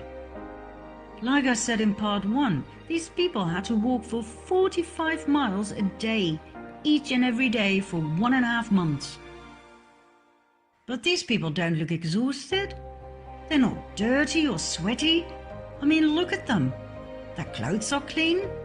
Clean babies. Clean pants. They wear labels. They are well fed. These people aren't refugees. They're not poor. I traveled through Mexico, Guatemala and Honduras and I saw poverty. Believe me, these people are not poor. 45 miles a day on flip-flops? Are you kidding me? Or even barefoot? Come on, where are the blisters? And why aren't they carrying what is needed for a journey like that? Blankets, food, water. Where are the spare diapers? Some people do have small backpacks, but they appear to be brand new. Pause. So, what did happen? So what did happen? You know what? You know who funds the mass migration of people across particularly Europe, but I guess from South America and Mexico into the States? George Soros. It costs about 2,200 US to make that trek, and they are given money. So I've spoken about briefly the Cabal plan before, which is basically in writing, which is to by the Greater Israel Project, the Jews to have wars that create fear, instability, and a need to flee amongst the indigenous populations of particularly brown people, Muslims. Hi, Paul from Newcastle in the UK. Good to see you.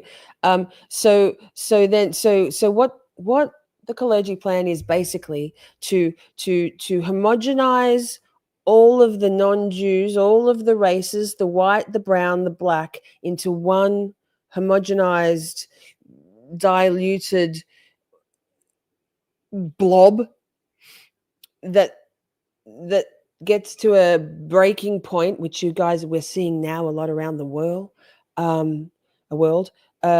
People start to notice all of a sudden that the dynamics, the diversity in their area is suddenly, the scales are tipped. And it's people are proud of all people, not whites, not browns, not blacks. All humans tend to be proud and protective of their unit, their section.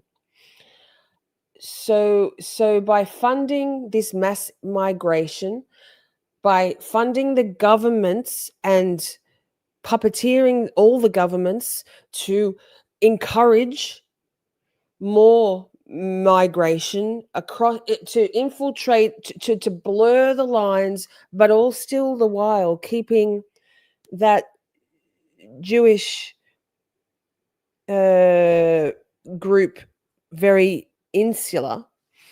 It perpetuates the Greater Israel Project, which comes under the umbrella of the Illuminati's New World Order one government thing. Did I explain that okay? So the people with the money fund this to encourage it along.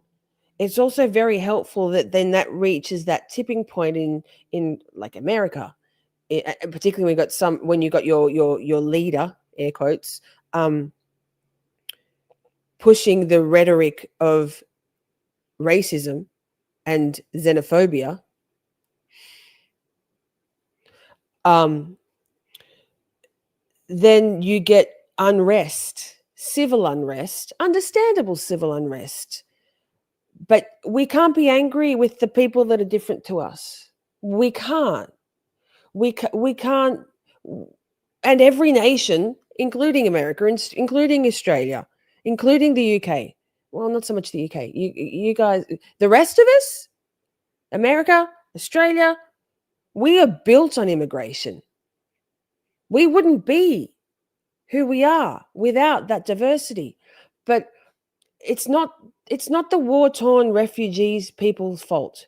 It's not the people wanting a better life. It's not their fault. Okay? It's these motherfuckers. It's the cabal who we should be angry with, who we should rise up against together, like unity.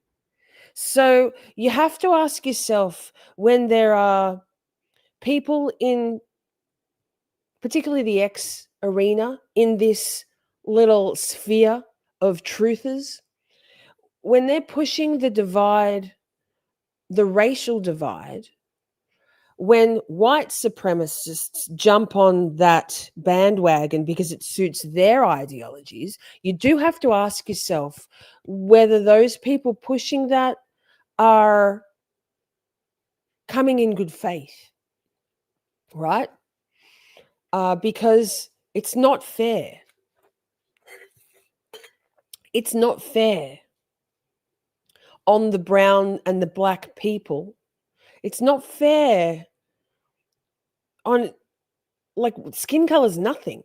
White isn't a race. So I really encourage people to not get caught up in the emotiveness of that, wanting to understandable, innate, intrinsic desire to respect and celebrate difference and diversity, but to want to keep your, maintain some uniqueness amongst all the races, amongst all the colors, skin colors.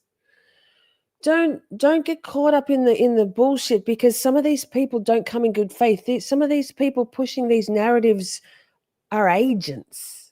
They're being paid by the George Soroses to push that narrative. Any kind of supremacy is unacceptable. Religious supremacy, male supremacy, white supremacy, Jewish supremacy. So it's a hard stop. We are humans. We are equal but different, with our own strengths and weaknesses that make humans amazing. Amazing. Yeah, I've got Barbara Spector, Clay. Yes, that's anyway. Back to the video. Thanks for being here. Sorry. First of all, Sorry. buses and vans Commentary were channel. deployed to transport all of these people from Honduras to the US border. There it is. Paul knows what's up. Flip-flops? No problem. You only have to get out of the van occasionally for a group photo. And I think she says it, but do you know what the main demographic of the brown war-torn refugees and migrants coming across west, across Europe and into the UK? Young men between the ages of 18 and 45. There's some good militia age group, isn't it? They're funding a certain demographic because they want the war. We're going to tie it back into the Satanism and the Luciferianism, the blood sacrifice that wars and mass shooting and mass even weather events bring about. It's very, very complicated, but kind of simple too. Next, in order to get as many people as possible, Young fighting, you pay them. Thanks to some alert anons, this was filmed on site. Then, in order to be efficient for the media, you give the main players a coloured wristband. Oh, wow. Brilliant! Different colours have different meanings, all known to the reporters and the cameramen.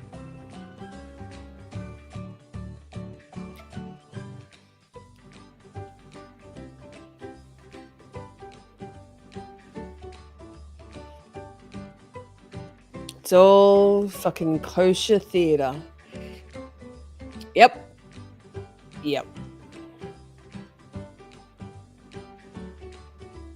some people overact. Oh.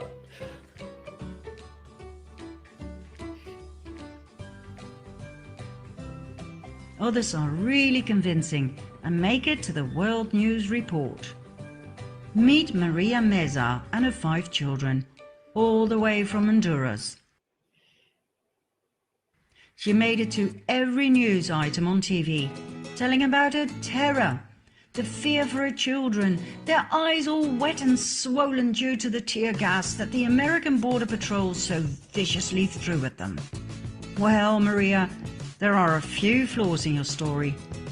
I've looked at every single picture of you and your beautiful girls. None of them show any signs of tear gas.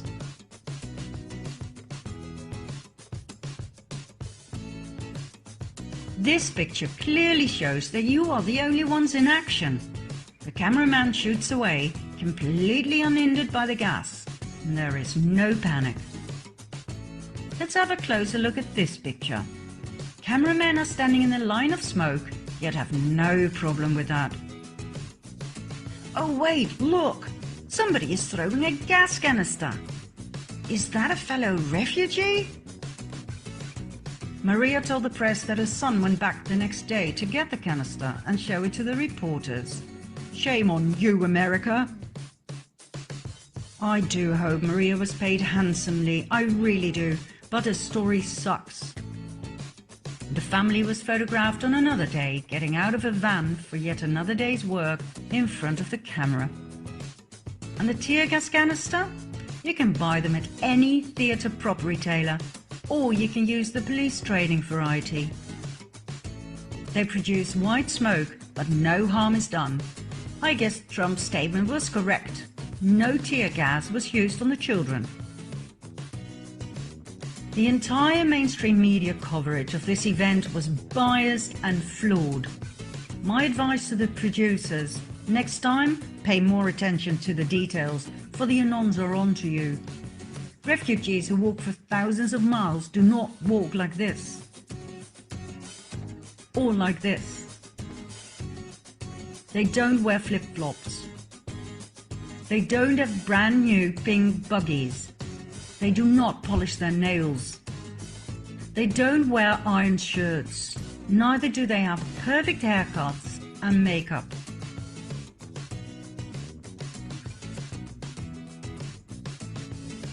When they say they flee their country because they're so poor they can't even buy food, don't show them with digital cameras and iPhones.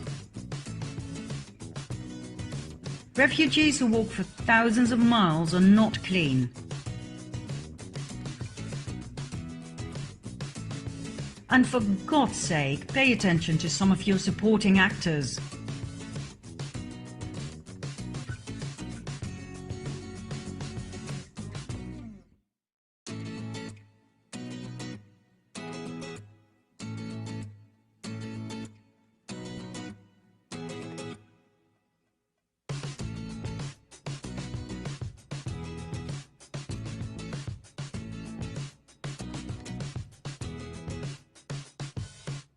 And when you Photoshop someone into a picture, make sure you don't forget his leg. Oh. Oh, and make up your mind, will you? Do you want the shirt on or off? And what's with the Disney obsession?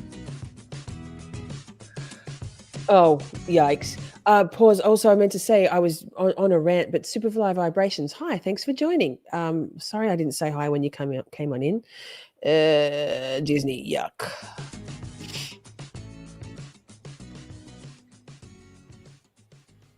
When you really want to know what's going on in the world, you have to do the research, just like Q keeps saying. And when you do, you will see what's real and what's not. The Migrant Caravan was a staged event with a political motive. Who was behind it? Who financed such a great event? George Soros. That's right, our great benefactor George Soros, connected to the pedophile club NAMBLA and the rioting and violent Antifa and Black Lives Matter. How do we know he's behind all of these so-called social movements? Well, it's not really a secret. According to an analysis of his tax filings, he invested $33 million in the notorious Ferguson riots alone. Soros promised everyone who participated in the massive protests $15 an hour. In the case of the Migrant Caravan, all they had to do was play the part of poor refugees looking for a safe haven. Money, new clothes, food, toys, and an extra bonus if you play your part well. Who'd refuse a job like that? Soros made a mistake by not fulfilling his financial promises. So then we had more riots, this time by angry actors who demanded payment. Videos of Antifa members shouting, "Soros, Soros, where's our money?" went viral. Yet everything was hushed up by the mainstream media. You won't see any of this. What's his motive? Why would anyone invest so much money in these massive and well-organized movements? To destabilize a country, to create division. Division by skin color, by political wing, by religion, by gender. A divided people is easy to rule, a united people is not. Let's go back to the Q phenomenon. Oh. As we've seen in part 2, Q strongly emphasizes the importance to unite. United we stand, divided we fall. Q portrays a better world without wars, treason and corruption. And whether you like it or not, the task to get there has been put in the hands of Donald J. Trump. Now, normally when I say this to people, I get the most vicious. This is where I gave up. I have a feeling. I can't remember. I was like, glazing of the Trump. Christy says, I was in a chat for anti-ICE protesters in, what's MN? My brain. And they openly discussed getting paid by Soros. Huh. Interesting. Interesting. And you know the Hannibal Directive, right? You know, is that the one it is? Yeah. Where they can have, it's okay to kill your own people. It's okay to kill your own people for the greater good of the project, of the plan. So like Alex, Minnesota, thank you. Alex Pretty was a Jew. And that's all right. Well, boom. Yep. Clay, so many people. No, you see me? I mean, it's getting to be touch and go, but knowledge is power. And once we can see all this, once we start to understand the connections and how deep it goes, and then if we can start to sow these seeds in the people who can't see, like I've been trying, then I don't quite know what the solution is. It certainly isn't one government, New World Order, Jew World Order. That's not the solution. That's what they're going to provide. That's what they're going to offer. Problem? No. What is it? Situation? I can't remember the thing. Fuck, I should have written it down. Blah, blah, blah. We'll create the shit and then we'll give you a solution. We'll make it so bad that when we offer you a messiah, we'll get rid of all of these corrupt governments. We'll get rid of all of the pedos. We'll get rid of all of the baby eaters. We'll get rid of the monarchy. We'll get rid of all of it. And we'll give you your savior. And the people, theoretically, will be begging. They'll say yes. And you know what? All of the shit show was created by the Cabal to get us to that point. And when we take it back to that understanding that Satanists, the Illuminati, those 13 bloodlines and all of their minions, paid the shit, all of them, they want to live the life on this planet. They don't care about the social consequences. They don't care about the afterlife. So I'm not quite sure who they're going to offer up to us as being the world leader. Trump's too old. He's very clearly in mental and physical decline. I don't think he's going to be the one they're going to offer up. I don't know. I was thinking about this yesterday, but it's going to be epic. This is an exciting, terrifying time to be alive. Like, I'm equal parts exhilarated and gravely concerned, right? But we have to know, we have to understand the machinations before we can put a spanner in the works, in my opinion. Just looks. Thanks to the mainstream media, the majority of the Dutch people believe Trump to be a narcissistic dictator. Yes. But hey, let's talk some facts here, shall we? Trump went to North Korea. He'll start a nuclear war, the media shouted. The glaze. But he came back with peace. Oh, God. Remember, this is old. 6 right? million new jobs have been created under Trump. Ma'am, please. This is 1,000,000,000% where I went, I'm out. This is crazy talk. This is Trumpanzee stuff. Anyway, we'll watch it and we'll just suffer through it. But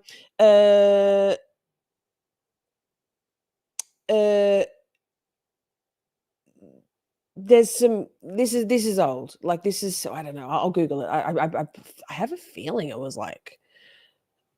Anyway, let me Google. I'm not going to say when I think it was made. Keep playing. I'll Lowest unemployment rate since 50 years. More than 4 million people off of food stamps. No. Trump openly attacked Big Pharma. No. He created the biggest tax cuts ever for all social classes. He is the only American president ever to work for free. He signed an executive order to clean the ocean. No, I'm sorry, I can't let this go unchecked. So Trump, since January, since the inauguration, Trump has enriched. He had about $1 billion, B for Bob, $1 billion wealth in January. At the start, when was that? A year ago. When was it? January last year, right? Yep. It's up to $5 billion now. So maybe he's not drawing a paycheck from the people, but he is stealing from the people. He has rugged people with his all his bullshit. This is 2020, by the way, 2020.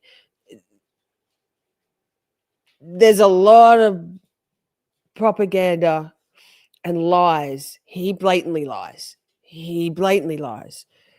This is definitely where I stopped watching last time. I'll try to shut up. Did you hear about that on the news? No. For some reason, the mainstream media have a political agenda of their own. But more about that later. God, Janet. From my point of view, one of the most important priorities of Trump is to protect the children. No! Right after his inauguration, he stated that his administration would focus on ending the horrific... Okay, obviously, this is... Things have changed. He ran on this. He ran on...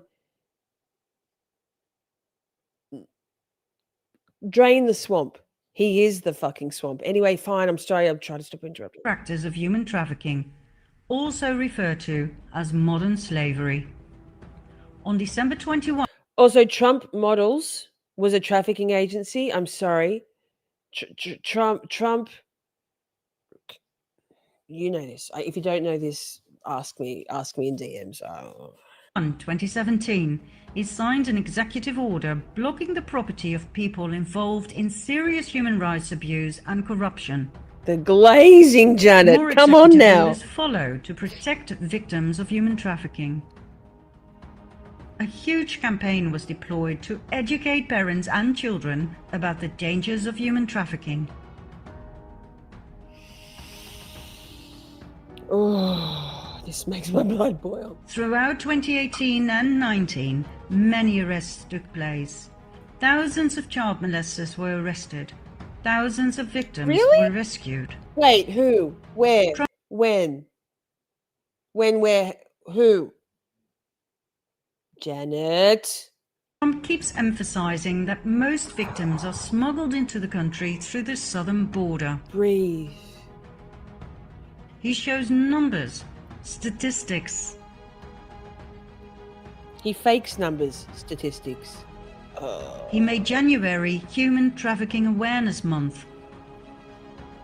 The He irony. informed the people about MS-13, a criminal gang responsible for raping and killing many American citizens. He swore he would take them down to the last member. He keeps emphasizing the drugs problem and the billions of dollars plus the countless lives it costs each year. He keeps pleading for a wall, anything Ma'am, I'm sorry. Also, CIA is the biggest drug trafficking organization around, so. to reduce the drugs and human trafficking numbers as much as possible. But the mainstream media keep twisting his words, making it sound like immigrants aren't welcome. I've watched these interviews time and again, and I can assure you that according to President Trump, immigrants are most welcome, but they have to come in legally. The funny thing is, Bill Clinton wanted a wall. Obama wanted a wall. I think we made it. Hillary wanted a wall. Oh, They the all demon of the voted for a demons. wall when they were still in the Senate. I'm talking about the 2006 Secure Fence Act, passed by a Republican Congress and signed by President George W. Bush.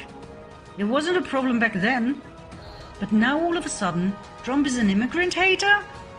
The more Yes. I study the subject, the more I understand why Trump is bashing fake news. More Oh, of that soon. Back to God. Trump's war against human traffickers. No. For years, whistleblowers at the highest levels have been stepping forward with testimonies I about promise you child it gets trafficking better. for the elite. I promise. It gets better.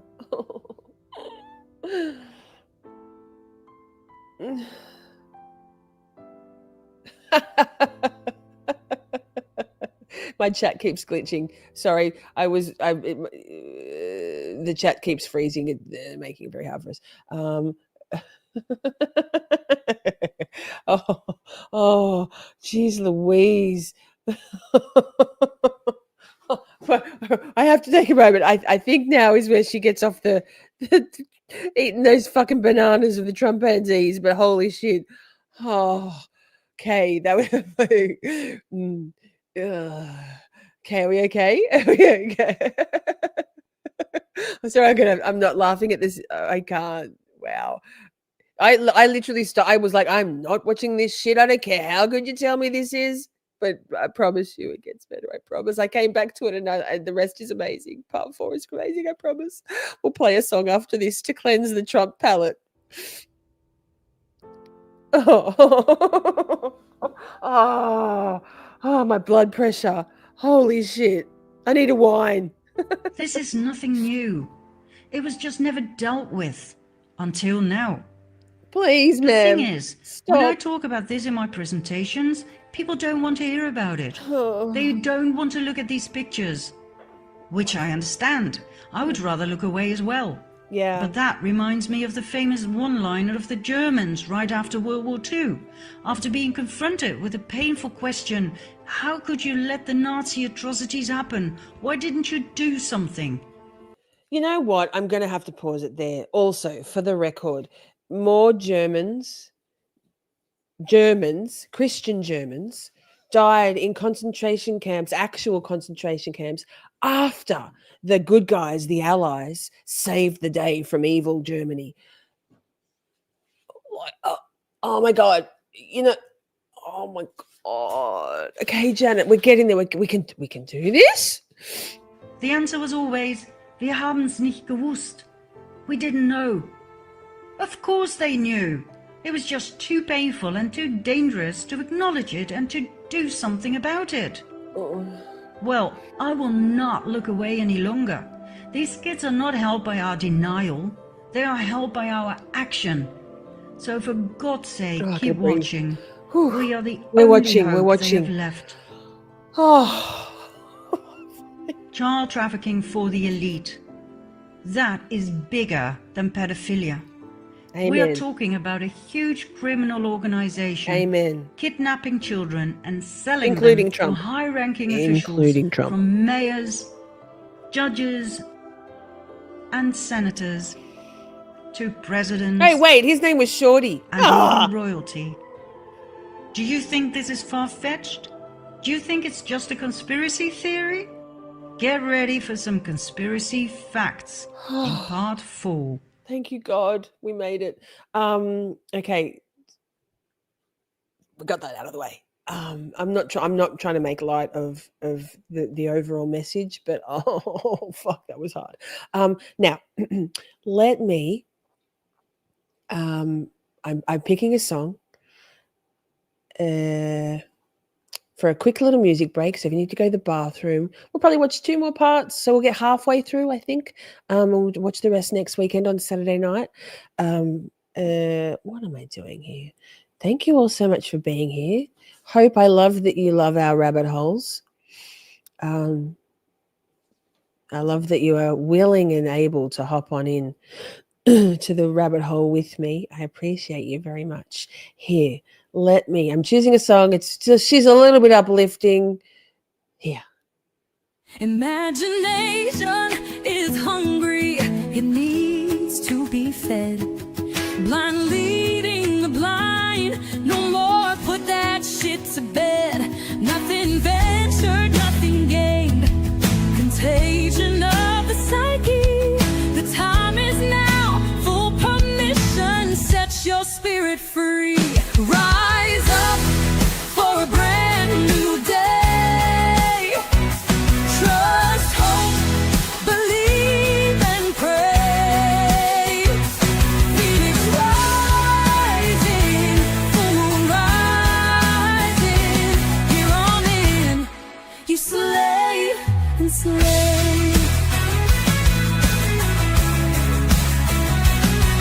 Life sparkles when you find your people, glimmers in the sun. Revolving door, passing parade was never any fun. Time uncoils that hardened knot, learned although it was.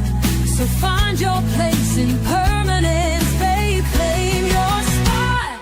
Rise up for a brand new day. Faith, hope, believe and pray. Phoenix rising, full moon rising. You're on in, you slay and slay.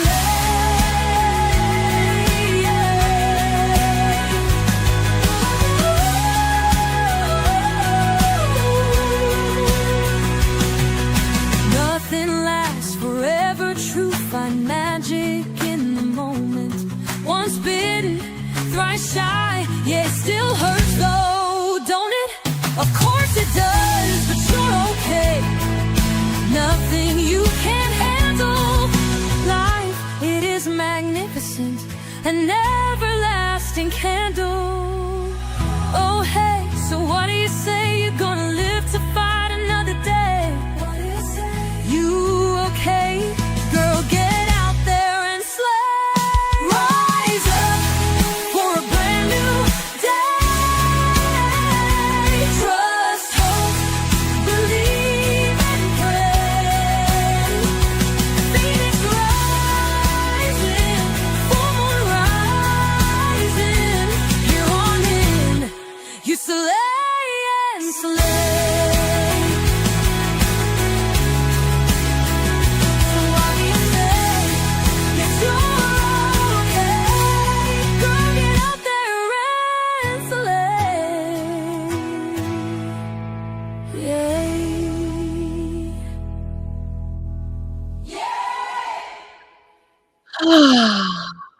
There you go. Pierce says, maybe an unpopular opinion, but wait, I just had to go into a different screen. But wait, where'd it go? But Trump is kind of sitting in the middle of this mess, neither helpful or more harmful as the rest. Ooh.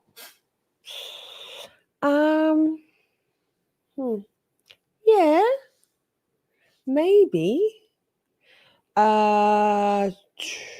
Trump is as, in my opinion, Trump is as bad as the rest.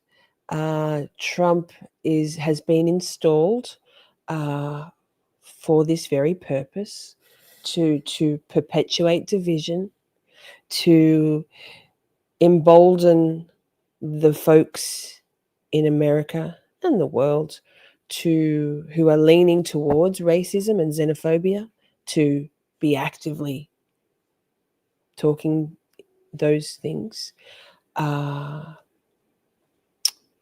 Trump has enriched himself financially and his family's. Trump's son-in-law, Jared Kushner, is at the heart of a lot.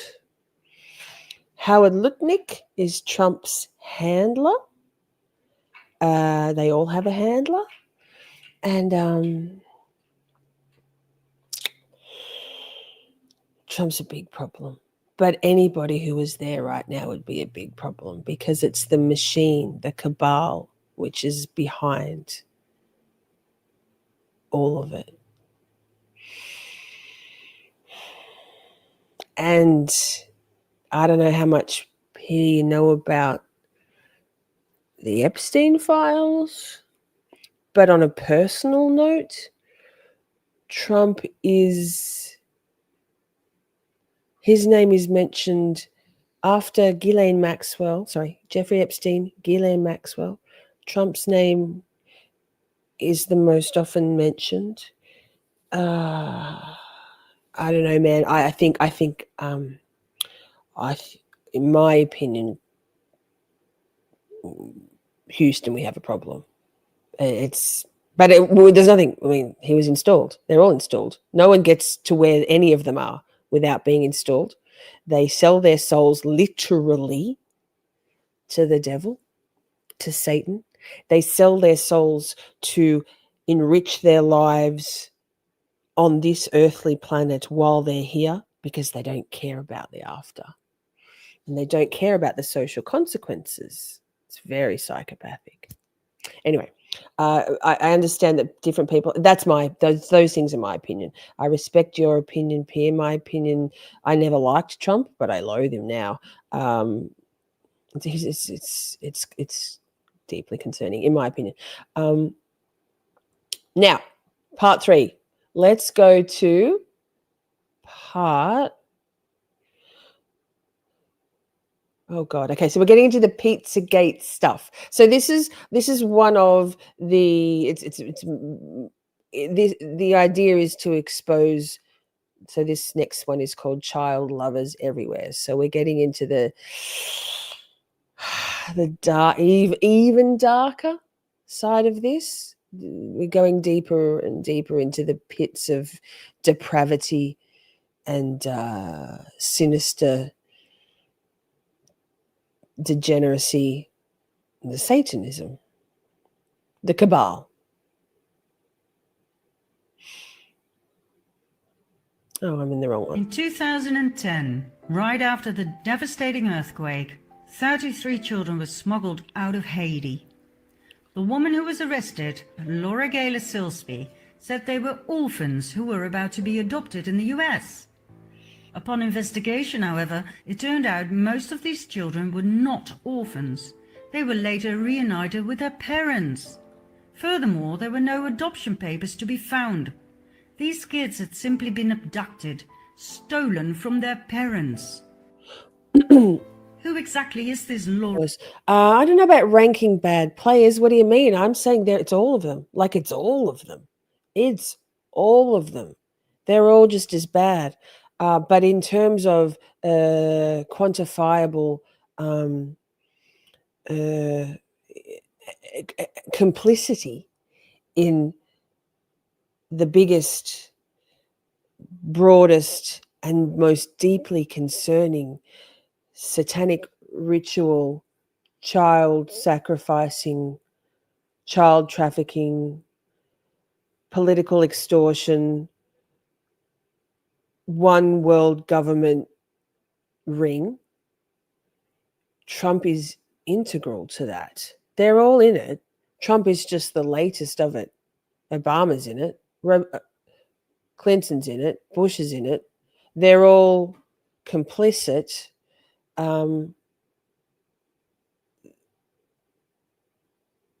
They either and or, not mutually exclusive, have chosen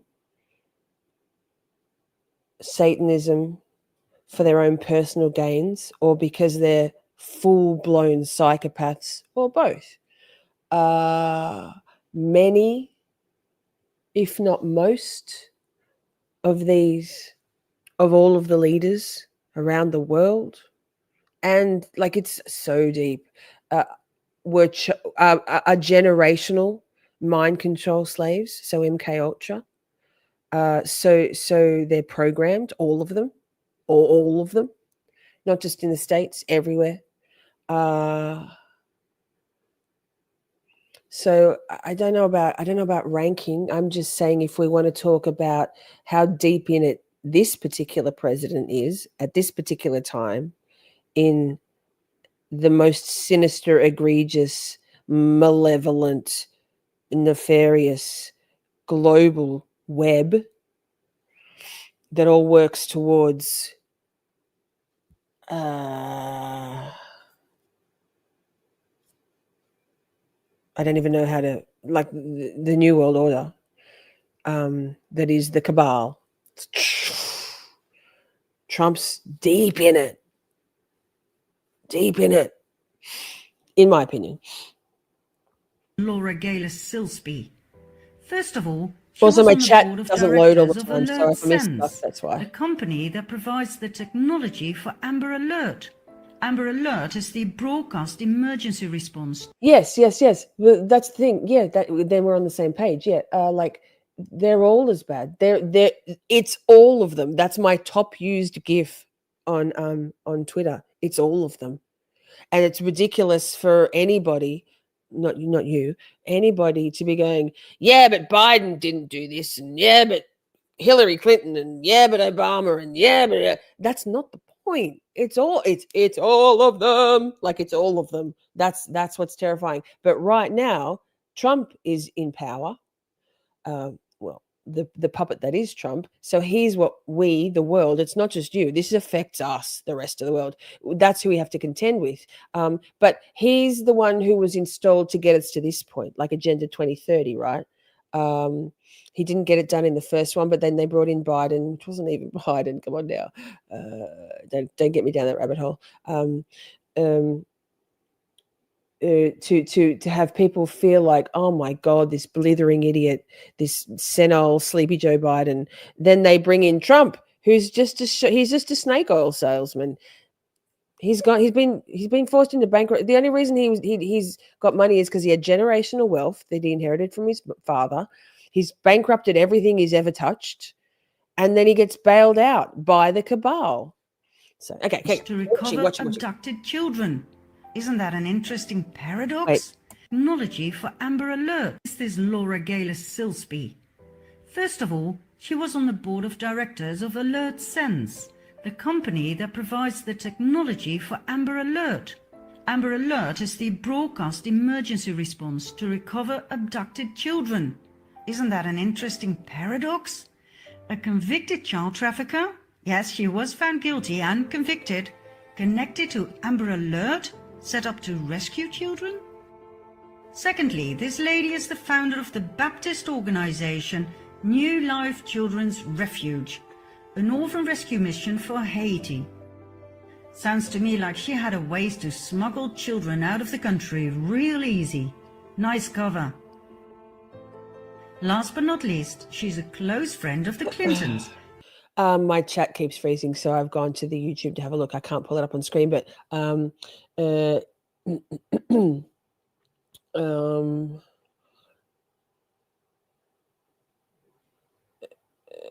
so Britt said it all leads to power. Pia said, I feel the unelected people are more effective. No, I don't even know. There's nobody. Is there anybody effective except we the people? Hope says the totality. Pia asked, is he in power? Yeah, well, he's the puppet in power. He's the figurehead. He's the front face of, wild. Clay said Rothschild, Klaus Schwab, Epstein, Hillary, Trump down the line. Yeah, man. It's just literally the cabal. But right now, what we have to contend with is Trump. And I do think that Trump was groomed for this decades ago, in my opinion. And then Pierce said, I don't disagree with anything you said, and I bet you as soon as I get back to StreamYard, all those comments will actually be on my screen again. Who immediately paid for a lawyer, No, they're Jorge not. Puello, who Bloody himself hell. is a convicted pedophile. He was arrested and convicted for leading an international human trafficking ring involving women and children. Oh, look at his All of hat. this came out into the open thanks to Wikileaks that published the secret emails between the Clintons and Laura Gayle Silsby. Let's continue with Haiti some more before moving on, shall we? Haiti was put in the limelight once again with the Oxfam scandal. Oxfam, known for its shops throughout the world for empowering women and for fighting poverty, was banned from Haiti following the 2010 earthquake. There were orgies with prostitutes, some of which were underage, in other words, with children. Leaked emails further confirm that $3 million were diverted from Haitian relief funds via the Clinton Foundation to pay for Chelsea's extravagant 2010 wedding. When Trump called Haiti a shithole, the whole world went mad. But he was right. What he referred to was what the so-called non-profit organizations had turned the island into after the earthquake. The Red Cross collected $500 million for Haiti, and all it did was build 6 houses. The Clinton Foundation ruthlessly misappropriated the earthquake donations from international donors and got away with it. Klaus Eberwein, a former government official of Haiti, due to testify about the Clinton corruption, was found dead with a bullet in his head only days before the trial on July 12, 2017. Monica Peterson, the young social anthropologist who went to Haiti to investigate human trafficking on the island and who tweeted some critical thoughts about the Clinton Foundation, was found dead by hanging shortly after, in November 2016. Hanging, huh? You know, the statistics of women hanging themselves of their own accord, it's a vanishing amount. Women generally, if they're going to take their own life, generally do it by overdose. But funnily enough, all of these whistleblowers and truth tellers, females, either die in car accidents, they off the road, or by hanging. Her death was ruled suicide. Still And no when chat. surgeon Dr. Not Dean popular, Lorek openly vented his disgust about the corruption by the Clinton Foundation that he himself witnessed while trying to save lives on the island, he too ended up dead. In December 2017, he was found on the bathroom floor of his apartment in New York with a knife in his chest. His death too was ruled suicide. But hey, let's not dwell on the many suicides surrounding the Clintons. Let's go back to one of Q's often repeated sentences. Symbolism will be their downfall. True. In 2007, the FBI released a bulletin with symbols used by pedophiles to identify their sexual preferences and to communicate where to find both each other and their prey. The blue triangles identify boy lovers, the pink hearts are for girl lovers, and the butterfly is for child lovers in general. These pedophile logos will indeed be their downfall. They are in plain sight, for they never thought people would wake up and see. And just like we saw with Amber Alert, it's the organizations that claim to protect children that actually use pedophile logos. For instance, the International Adoption Clinic. New Star Kafala, a Muslim adoption and child advocacy agency. This is the logo for their HOPE program, helping orphans progress emotionally. Then there's the Pacific Crest Trail Association, It changed its logo in July 2017 after the pedophile connection in the capital A was discovered by the public. Now, I'm not saying these organizations are proven pedophile dens. I'm merely pointing out the interesting choice of logo, which of course could be totally based on coincidence. This logo eerily resembles the boy lover symbol. It was used by the Pierre Elliott Trudeau Foundation, set up by the Canadian Prime Minister Justin Trudeau in honor of his father. This logo was on the 2015-16. I do believe Trudeau was forced to resign. Am I right? Because of his pedophilic proclivities? Annual report. Then there's Alpida, a Still no Canadian chat, by the refuge way. charity. Still isn't populated. Alpida was founded by the Radcliffe Foundation, set up and owned by Frank Giustra. Now, apart from the interesting choice of logo, there are a few things about Mr. Giustra that fascinate me. First of all, he's a major sponsor to the Clinton Foundation. We're talking $100 million and more. He loved going to Haiti with the Clintons. And he founded the Boys Club Network for boys between 12 and 18 seeking connection and mentorship. His co-founder is Jim Crescenzo, a teacher from Vancouver who received an Excellence Award from none other. Oh, wait. Pierre said, Simi, someone died in that cell. Don't know if it was Epstein. Are you talking about Jeffrey Epstein? Epstein is alive. Yeah, man. No, nobody died. Epstein's alive. And Ghislaine is not even in prison. She was spotted in. I'll wait. I'm going to pull it up right now. Epstein's alive. And there's many markers to indicate that. Even the photos of him on the gurney, the trolley, is not him. Randomly he had a barbed wire, like a tattoo around his arm.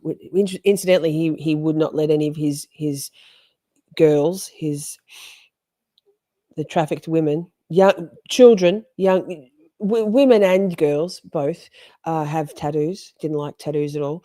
But it's not him. He's alive. And Ghislaine's in Canada with her brother Ian. Let me find this for you and I'll show it because it's important. It's definitely her. Search. I'm so not used to. I'll probably put it on Discord actually.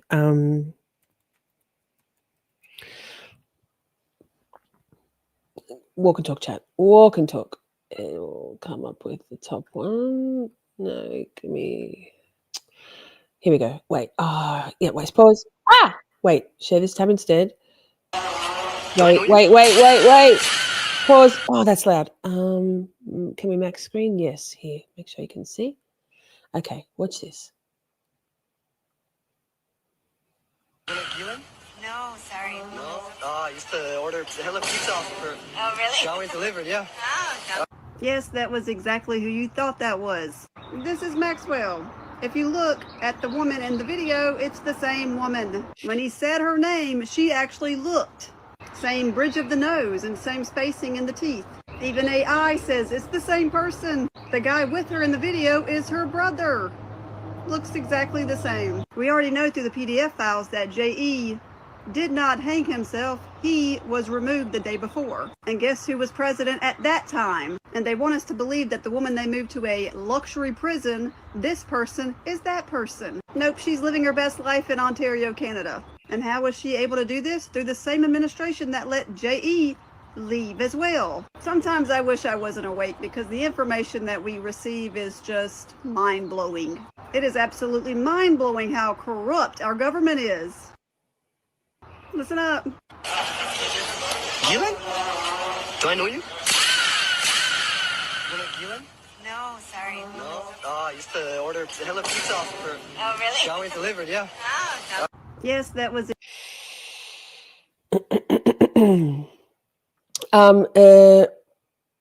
So yeah, I can't stress enough how important it is to delve into this latest dump of Epstein documents. It is very telling. I have to wonder why. There's so much there, so many revelations. I've known for months and months that Jeffrey Epstein was not dead. After there's so many things, but not least of all because it's discussed in the latest document dump of how they got him out. There's 3 minutes of footage missing from the cell. It's not him. Yeah, sorry, Hope. Sorry, Hope. Stupid time difference, time zones.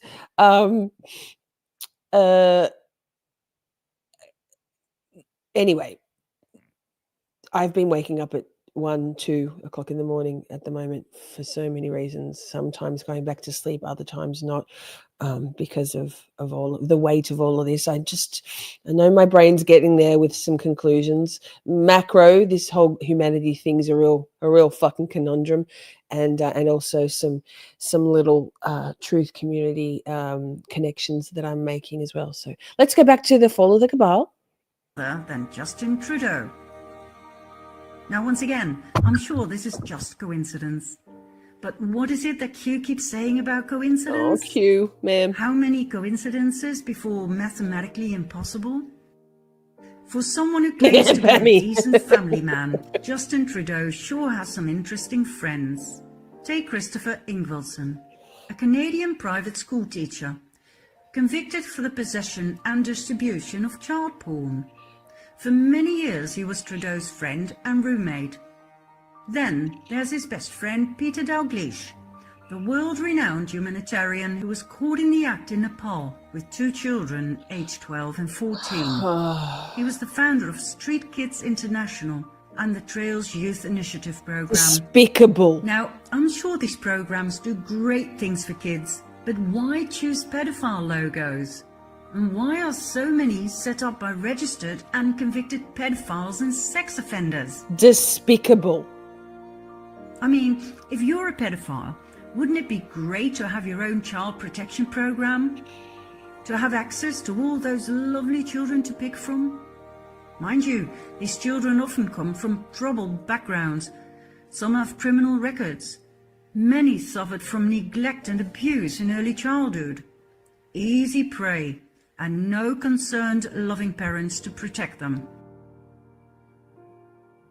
I mean, look at CPS, the Child Protective Services, exposed in 2007 for legally kidnapping and selling children for adoption out of foster care. The lady who exposed them, Congresswoman Nancy Schaefer, was murdered in 2010. Pause. Simi, this is a can of worms that I alluded to on the old Twitters. I mean, not to cast aspersions, but I'm pretty sure that Linda is of the same group that I've been speaking of. I think that's her. I blocked Linda because I didn't want to see her bullshit on Twitter. That's right. So because Dr. Michael Barden did that autopsy. No, he's Jewish, she's Jewish, Epstein's Jewish, Ghislaine's Jewish. They're all Mossad. I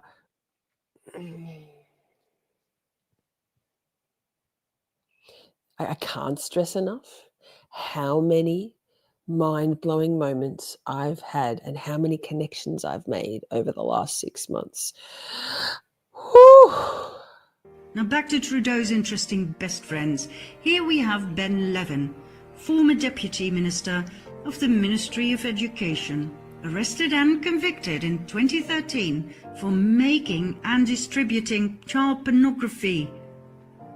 Then there's Jan Gomeshi, the Canadian CBC radio host, arrested and charged in 2015 with 7 counts of sexual assault and 1 count of overcoming resistance by choking. Now, I don't know about this, but if I were Trudeau, I'd be more careful selecting my friends. He is surrounded by registered pedophiles and sex offenders. He's one himself. There's another prominent place where the Allegedly. FBI I think symbols he's- of pedophilia can be found, in Hollywood. We briefly saw in part 1 that children cartoons contain references to sex and violence.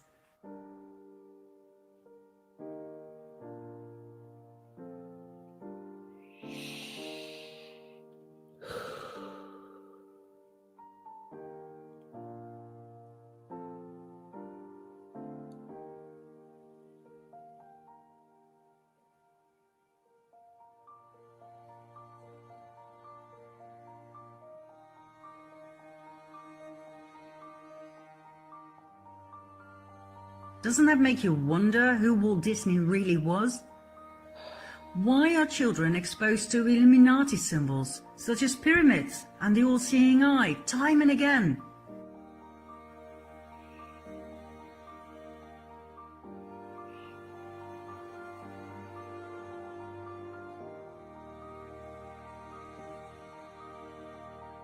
And why are pedophile logos used for candy and ice cream? Yet another thing that attracts children.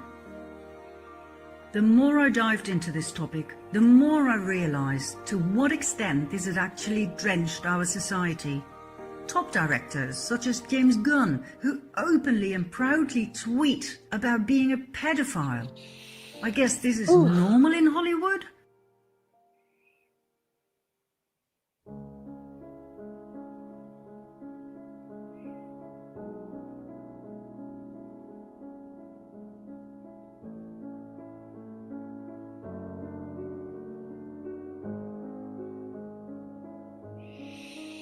He was fired over these tweets, rightly so one would think, but only a few weeks later he was back at work. Out through the front door, back in through the back door. Nickelodeon's producer Dan Snyder lost his job because he couldn't keep his hands off of young girls.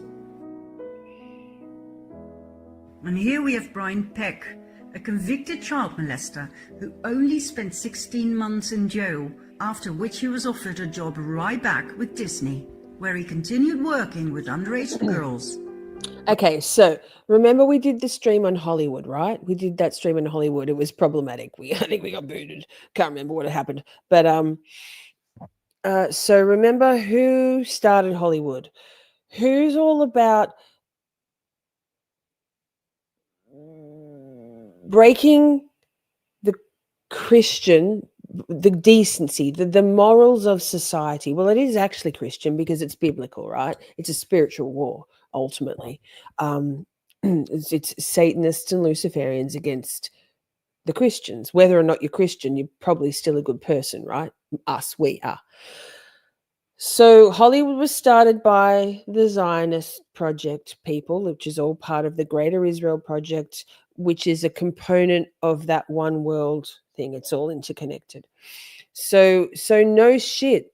Not only do they let the pedophiles back in, but they boost them.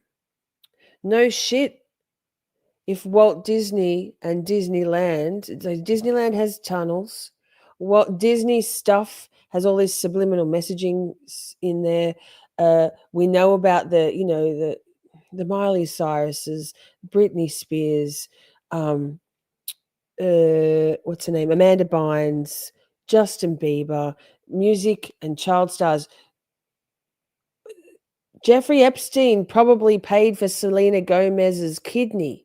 Okay, it's all connected, because if the people who started Hollywood and who run Hollywood, and it's like 95%, not all, but it's a vast majority of big pharma, big music, big business, big brands, Hollywood, the entertainment industry is owned and operated by the Cabal, the group of people who happen to be Jewish.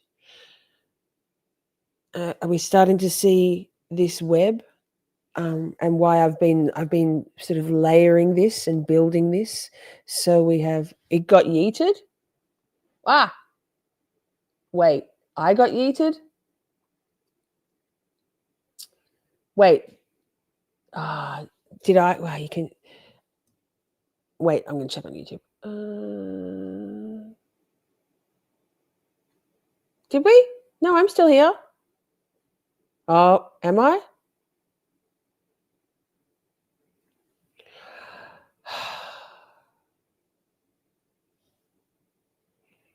Now I'm confused. Still on YouTube. Thank you, Britt. That's confusing. Okay. No, thank you, Britt. Thank you. So all of that. So I've been layering this in so we understand the depth and breadth. Why weird? I'm not sure. Are you sure? Britt, I can see you in the chat here. You're still on YouTube. Oh, I can't tell. Why? Press play. There we go. Press play. Not today. Thanks. Oh, I see what you're saying. We got yeeted. That was that one. Was that one? Yeah, we went to kick and did the second half. Phew.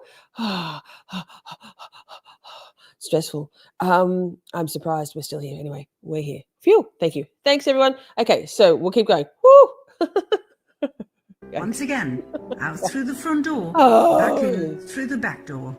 Yeah, I get you now. Jason James Murphy kidnapped and sexually assaulted an It doesn't help that 8-year-old my boy in stream 1996. freezes. My chat. He served We'll go 5 back. years in jail, moved to California, used James Murphy, where he continued working with underage girls.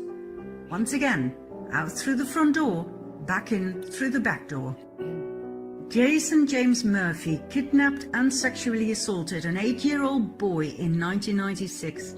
He served 5 years in jail, moved to California, used his shorter name, Jason James, and became a casting agent for child actors. The list of sexual predators in Hollywood is endless. Only recently were some of them called out by their victims and arrested. Most sorry, victims Clay. never dare to speak up.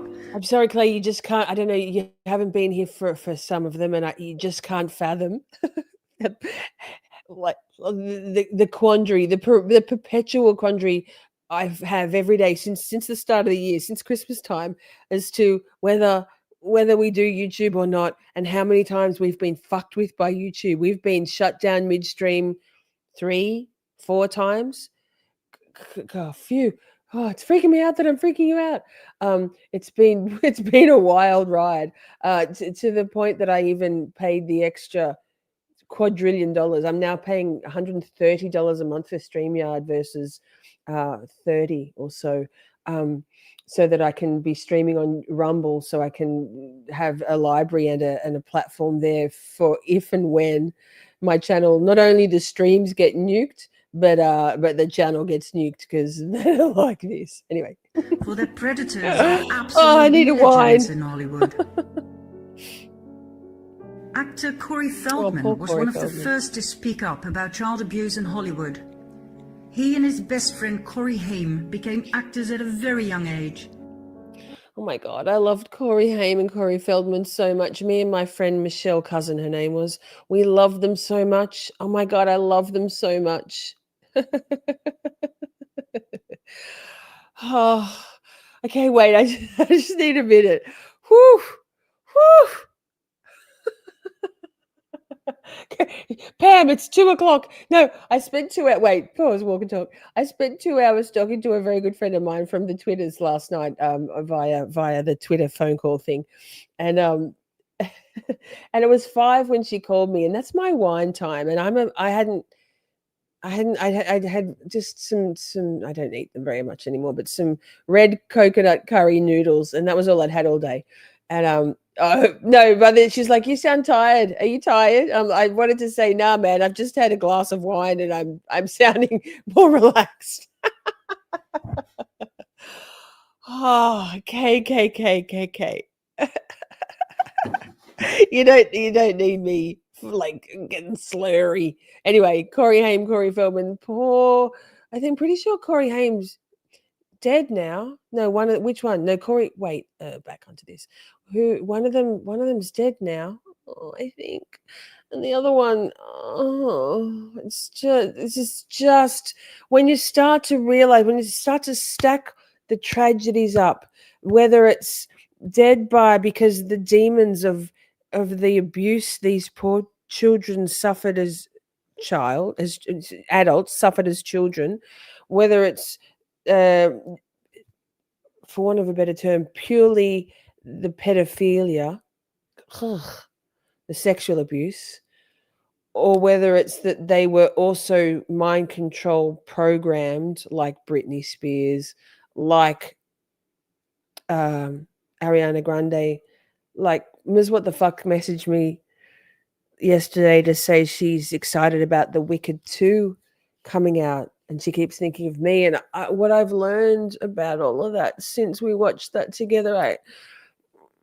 it's very distressing for me. Like Cynthia Elvira, whatever her last name is, the in Wicked, the Black Witch, she's Ariana Grande's handler, and handlers are usually also them MK Ultra and mind control slaves as well. But you can't unsee it anyway. Fuck. I'll definitely be having a wine after this. They were incredibly successful and famous, but the price Feldman was is high. still alive. Corey They were Haim said, I think. sexually abused by various adults they worked with. It was common knowledge that the two Corys were passed around at Hollywood parties. It resulted in great trauma that was buried for many years. The two Corys sought relief in alcohol and drugs, which eventually led to Corey Haim's death at the age of 38. Oh, It wasn't until recently that Corey Feldman called out his abusers. Elijah Wood, who became world famous for his part as Frodo in The Lord of the Rings, supported Corey Feldman's statements about Hollywood as a pedophile den. I'll pause that so I can read it to you because I'm over the top of it. There are a lot of vipers in this industry. People who, wait, I'm making sure I'm not muted. No, I'm not. People who only have their own interests in mind. There is darkness in the underbelly. I think it's all fucking dark, isn't it? Is there any light? Elijah was protected by his mother, who Elijah. wouldn't let him visit any of the parties where a lot of the abuse took place. Well, because he's Jewish. World-renowned actors such as Okay, so because he's Jewish, it's only the white kids and the colored kids. It's not the Jewish kids, for the record. Robert Downey Jr. and Brad Pitt also stepped forward to support all of these statements.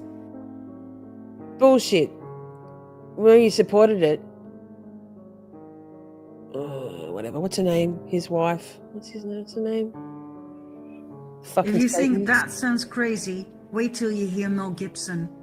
The world-famous megastar, both as actor and producer, Shout out, was Mel. blacklisted by Hollywood for stating that Hollywood is a den of parasites who feast on the blood of kids.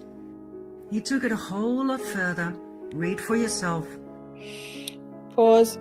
It says Hollywood is an institutionalized pedophile ring, but they branded him as an anti-Semite because it's intertwined, right? So you get smeared with that brush, you get tarred with that brush. Previously, it's not so bad these days. That's why I don't give a fuck. Call me whatever. The biggest cause of anti-Semitism is Jewish behavior, in my opinion. It is a den of parasites who feast on the blood of children. Adrenochrome, Satanism, Luciferianism. Every studio in Hollywood is bought and paid for with the literal blood of innocent children. Literal. That's not a metaphor. Literal.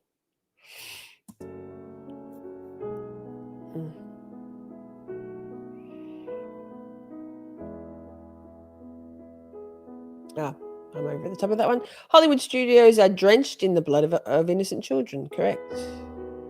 Baby blood is so popular in Hollywood that it basically operates as a currency of its own. Sounded crazy then. Still sounds crazy, but it's true. Hollywood elites are an enemy of mankind. Yes. Breaking every good God-given taboo known to man, including the sanctity of children. It's an open secret in Hollywood. These people have their own religious and spiritual teachings, Satanism, and their own social and moral, loosely termed, moral frameworks. They have their sacred texts, the Talmud. They are sick, believe me, and they couldn't be more at odds with what America stands for.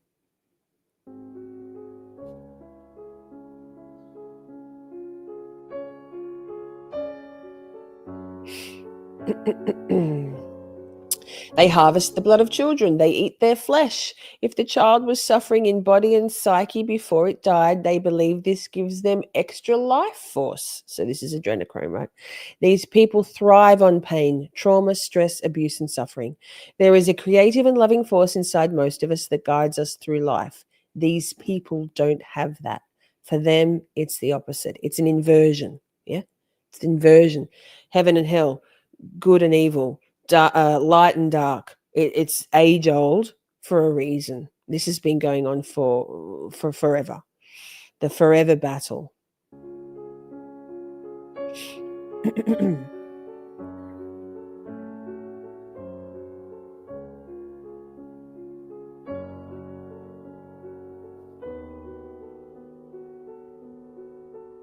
Yes, I'm going to get the copyright strike for this. It's fine.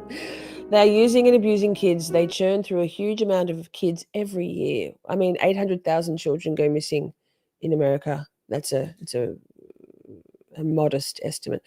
Their spiritual beliefs, if you can call them that, direct them to harvest the energy of the kids. Adrenochrome. They feast on this stuff and they thrive on it. So that's why people like, sorry, but I mean, allegedly, in my opinion, Courtney Cox, what's her name? Brad Pitt's wife, ex-wife. That's why they all look so young. That's what it does. I mean, I don't know if you've noticed, but Ellen DeGeneres these days and Hillary Clinton, even though she's not the same person either, whatever, they look decrepit. Somebody's Madonna.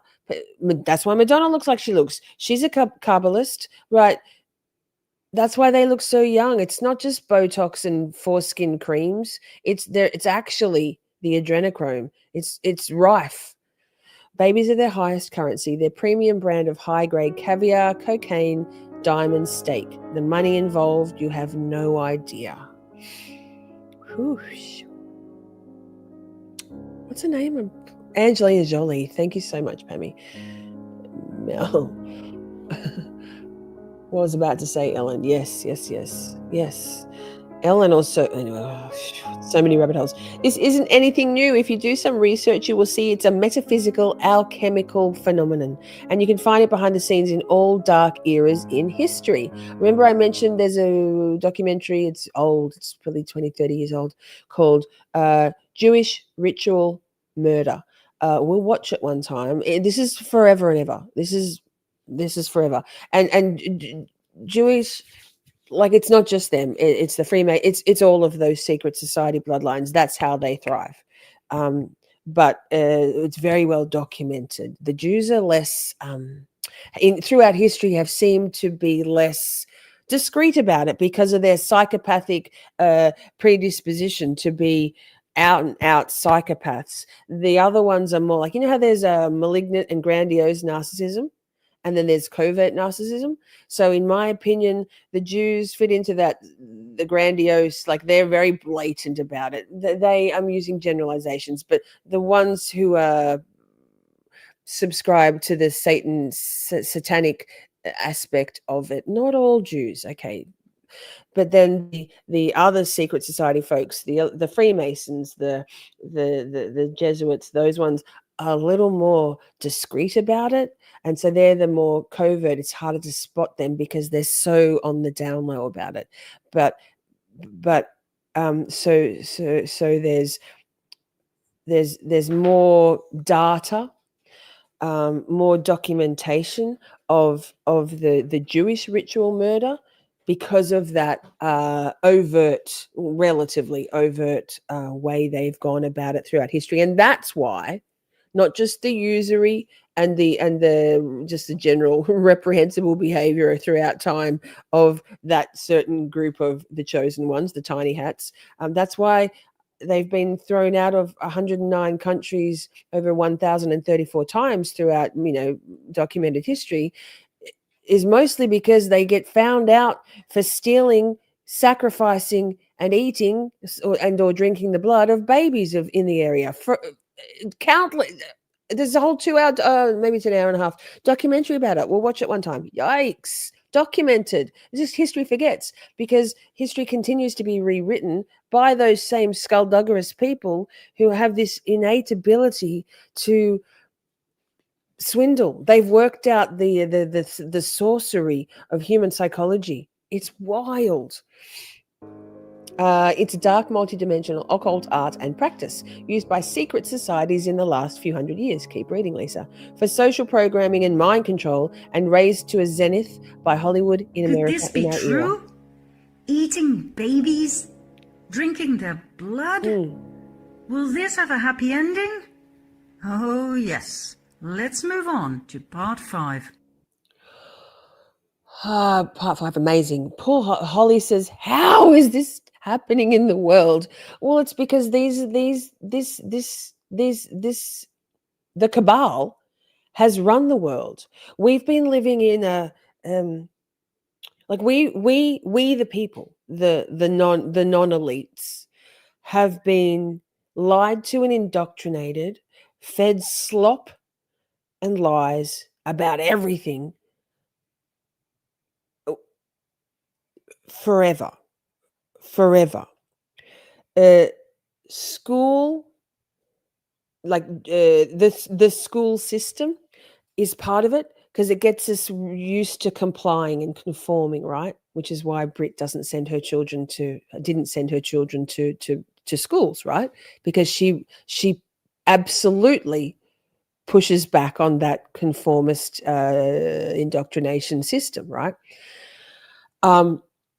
So school, and so then we're taught, we're being groomed. We, for over 100 years, since same time, the school system groomed and indoctrinated with lies in our textbooks to conform to authority, to aspire to materialistic things, which is degeneracy, which is the American dream, the Australian dream, same, material things that make us feel like we need to get on that rat, the hamster wheel, the rat wheel of society, to then work like dogs.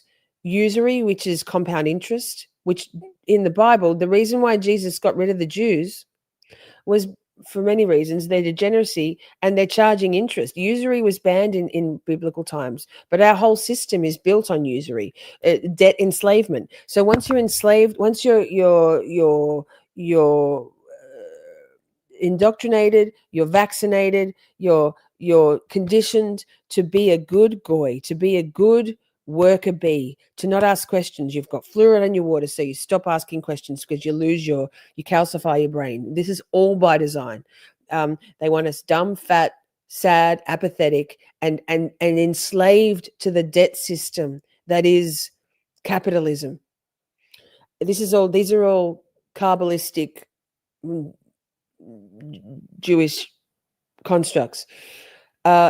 So while we're all just trying to pay our bills, working, and then you got feminism in the mix, right? So that's a construct as well. After the World War, they weren't getting enough. The Federal Reserve, the IRS, weren't making enough money, because all they care about is money. This cabal, money, power, control. They decided to push women going into the workforce, and then pushing this ridiculous idea that women can be everything. You have to work full time, because the cost of living went inflation. How did that happen? Because the Federal Reserve prints more money. Why? To push inflation up. So money is worthless. So you need more of it to pay for the things you need in life. Interest rates go up. People buy bigger, because they're being sold this dream of, on Netflix and television and advertising, that you need the bigger, better house. You need to aspire to beautiful materialistic things, which we don't. And so all the while we're chasing our tail. We, the plebs, the goy, the non-elites, are chasing our tails, living a life of debt enslavement, conformity, being poisoned from every level, from every angle, in our food, in our water, in our air, and into our veins with vaccines, so that they can keep doing this. That's how. Rough, huh? Rough, Holly. Rough. But if we don't know,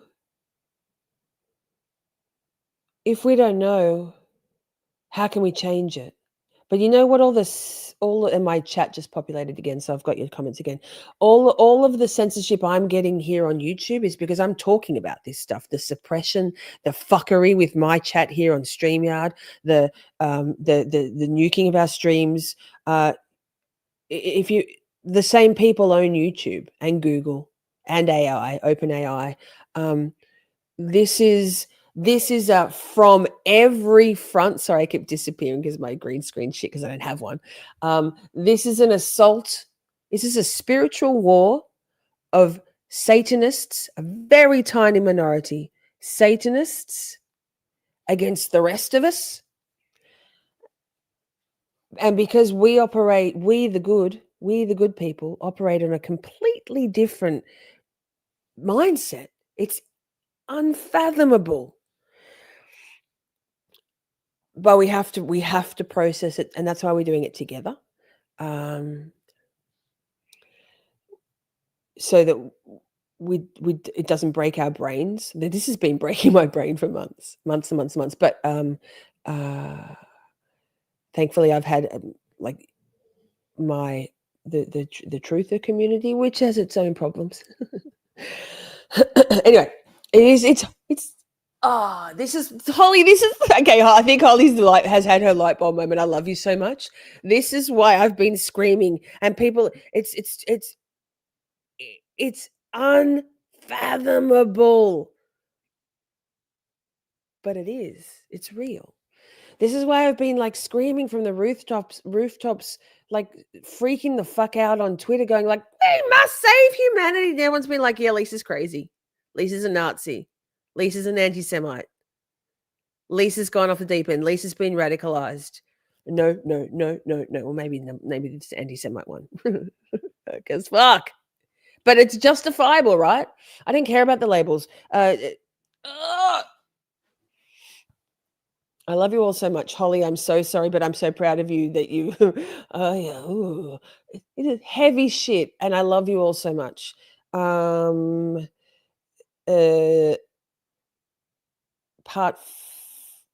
did we just watch? Part 4? Was that part 4? Yeah, we'll do part 5, and then we're halfway. We'll do the next weekend. So this one's yikes. This one's called Children, Art, and Pizza. So this is the actual Pizzagate, the crux of it right now. It's starting. This is the smear campaign. So also Michael Jackson wasn't a pedophile. Okay, Michael Jackson was right, but they smeared his name. So anytime you speak out, you either get killed, you get debanked, and your reputation gets smashed. Michael Jackson sadly got both. They killed him in the end. And they stole all his money.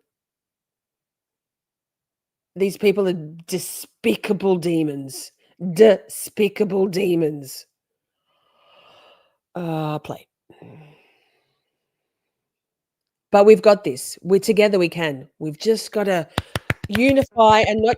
In part 1, we briefly looked at the sexualization of children and the normalization of pedophilia in our society. Okay, so trigger warning. Obviously, this is dark stuff. There's nothing... It's just disturbing, I guess. And the concepts are very troubling.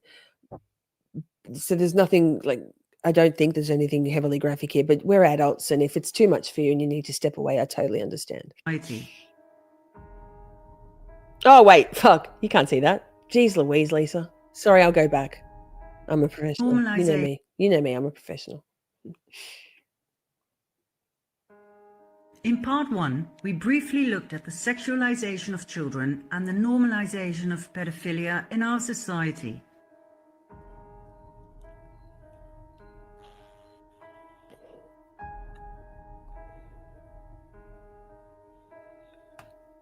Innocence is sexier than you... Pause. You know what, Holly? Absolutely.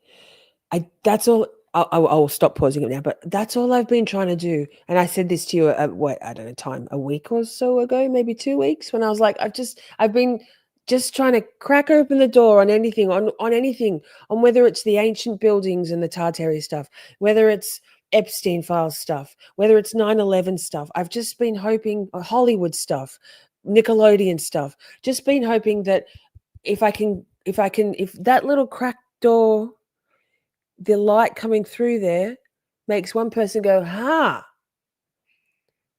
right, this is just to grab someone's curiosity enough that they start asking the questions I've been asking and care. That's what. And that's why I'm happy. I'm not happy, but I'm prepared for my YouTube channel to get taken down, because that's not important. But that's why we have to have other platforms so we can continue with the messaging elsewhere. If it does get taken down, I'm well prepared for it. But you're right, it is so worth it, and I love you too. And I'm proud of you for being brave. I know you've been dipping your toe in here and there. I know it's a lot. Like Steph, my beautiful wife Steph, it was too much for her tonight. And I get it. It's a lot, man. It's a lot. It's a lot. And so I'm proud of every one of you for being here, and thank you so much. And I do love you. And this is bad. Think? And what about this clothing store called Sweet and Sexy Kids? What the hell is sexy about kids? At an academic presentation at Cambridge University in June 2018, it was actually stated that the majority of men are probably pedophiles and that pedophilic interest is normal and healthy. The New York Times declared pedophilia not a crime but a disorder. And during 2 TEDx talks, pedophilia was presented not as a disorder but as a sexual orientation. No. Posters were spread. And Cosmopolitan magazine published an article by the hand of a young woman who became her father's lover.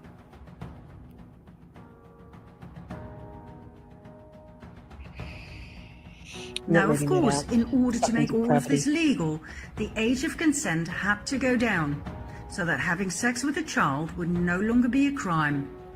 No problem. Judges and politicians at the highest level did their utmost best to take care of that.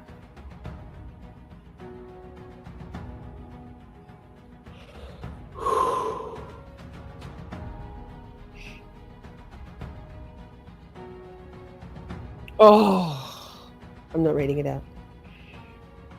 What? Wait, I'll read that up. Patricia, it says, we cannot prove that sex with children does them harm. Like it's all of them. These motherfuckers. These demons. Hewitt was General Secretary of the NCCL, later known as Liberty, which was affiliated to PI, the Pedophile Information Exchange.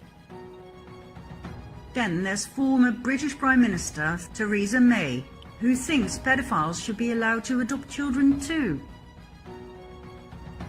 When you study the patterns of this topic, it seems there is a larger plan behind it all. Why is it so important to legalize pedophilia? Why is having sex with children so important? Any psychologist can tell you how harmful it is for children to have sex at a young age, and that consent is a very dangerous concept, as pedophiles often tell their children they are simply demonstrating just how much they love them. Sex is then confused with love. The child cannot comprehend the subsequent feelings of pain, shame, anger and fear. The secrecy put upon them is hard to deal with. All of this results in great trauma. Why then would a society push pedophilia down our throats?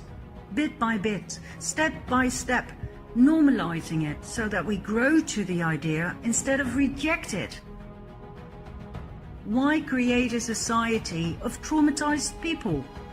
So fun fact, not fun at all, but a factoid, I guess is a better way to put it. The reason why, again, back to the Hitler thing, but the reason why Hitler decided that he needed to extricate, remove, and segregate, identify the Jewish people in Germany was because Weimar Germany the degeneracy that they were exhibiting was child sex trafficking, brothels everywhere, transgenderism. In the 30s, and there's photos, transgenderism, which went in the face. It was directly in contrast. It was directly opposing the Christian values that Hitler had. He wanted for his country. He was time man of the year twice in the 30s before the war, right? He was the darling. He had after he turned it around, and got his economy to be thriving because he got rid of central banking in Germany. But the Kabbalists, the Jews, had connections in high places, and so Roosevelt and Churchill were both backed by. Churchill was backed by a group called the Focus, a Zionist group, a Jewish lobby group. Roosevelt was a Freemason. So was Churchill. And so they're in the club, right? And so even though Hitler was a Rockefeller, it was a distant genealogy thing. So the reason why Hitler, he didn't just instantly decide. In fact, Hitler didn't know anything about the Jews. I've read Mein Kampf, half of it, a third to a half. He actually did a lot of research and realized that while they were just kind of like their behaviors and their practices in Germany, his beloved Germany, he was a very patriotic man, a nationalist. He loved his country and his people. And he didn't want to see it falling into the degeneracy that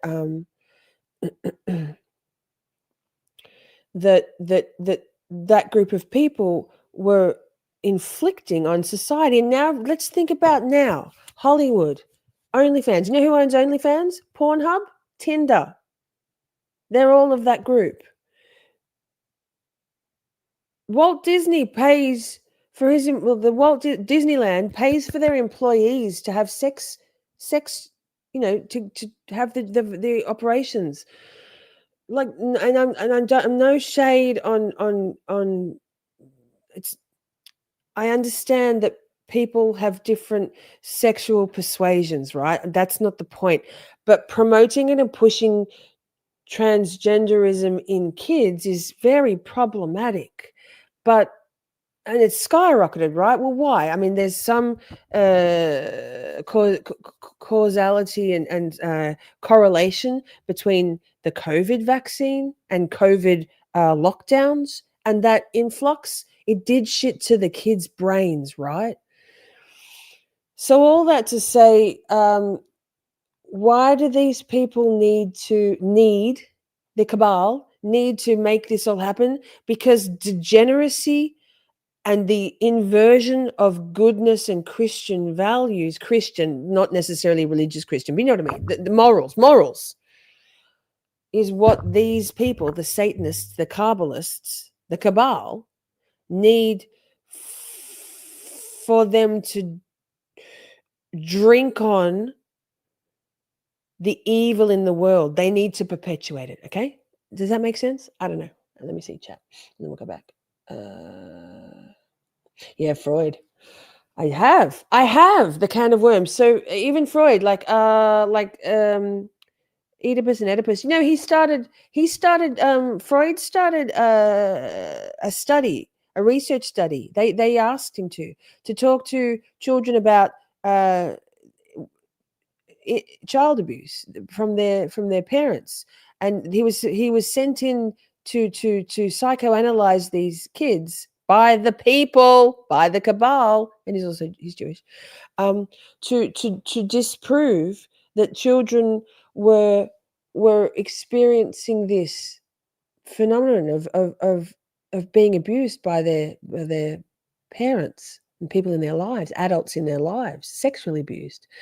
And what he was finding instead was that actually there was a lot of memories. He was psychoanalyzing them and finding, and then the results were not what they didn't want the results. So he was paid to come up with the Oedipus and Oedipus, whatever, I can't remember the you know, that they were manufacturing these memories, and that actually those things were natural childhood emotions and responses, and like, it's just incredible over history the way the cabal, the Satanists, the secret societies have curated, manufactured, and steered. It's social engineering. It's horrific. But if you think about what's happening in the Western society now, all those people, the oligarchs, who, whatever you want to call them, the elites, the Epstein class, the secret society people, it's all one and the same. They're turning our society into fucking slop, and under the guise of free choice, empowerment, and autonomy, the right to choose. Is it though, or is it? Are we being indoctrinated and conditioned to think that's what we want and need? Because it's a slippery slope, and here we are at close to the bottom, in my opinion. Okay. Why are pedophile logos used in children cartoons, Disney movies, candy and ice cream, child protection centers, adoption agencies, in business and in politics? Meet Sheila Jackson Lee, member of the House of Representatives, proudly wearing her young boy lover ring. What is going on here? Let's follow a lead. Check this out. This still image appears in a video clip of a band called Sex Stains, and this is where it gets interesting. They played at Comet Ping Pong, a restaurant in Washington, D.C. Best known for its pizzas, ping pong tables in the basement, high-profile clients such as Hillary Clinton and the Obamas, and a conspiracy theory called Pizzagate, more about which in a bit. Meet the owner of Comet Ping Pong, James Achilles Alefantis. When Alefantis started his restaurant in 2006, he didn't have much, according to himself. Yet in 2012, only 6 years later, he was named as one of the 50 most powerful people in Washington, D.C. That fascinates me. So I'm just going to pause there and say, so anybody who rises to extreme, accelerated success, visibility, like in music, acting, Hollywood, politics, or accelerated wealth, all of a sudden, out of nowhere, like, where the fuck did this person come from? Like Obama. Meteoric rises, whether they're in reputation and status or finances or both, those people don't get there organically. None of them. It's all manufactured. Like, it's all manufactured. So once you start to understand that these people are put there, they're installed. Because why do they suddenly get given everything on a platter? Well, because they've signed a soul contract. So that's what she's talking about here. And how do they go about fulfilling that soul contract? Satanic rituals, child sacrifice, those things. You don't become that powerful by running a pizza place. So, who exactly is James Alefantis? He portrays Comet Ping Pong as a family-friendly restaurant, yet his tweets and those posted on his Twitter account are controversial, to say the least. At best, so trigger warning. If you want to pause and look, you can. These photos are all available online. This is his fucking Insta. What the fuck? What the fuck? It's clear that Alefantis loves art. Pause.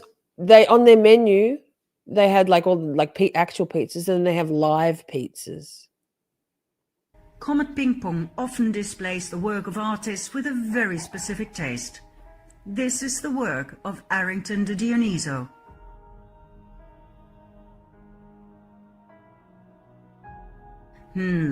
Not a big Trump fan, huh?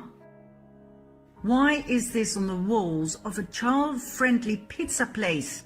What? Alefantis loves a good party.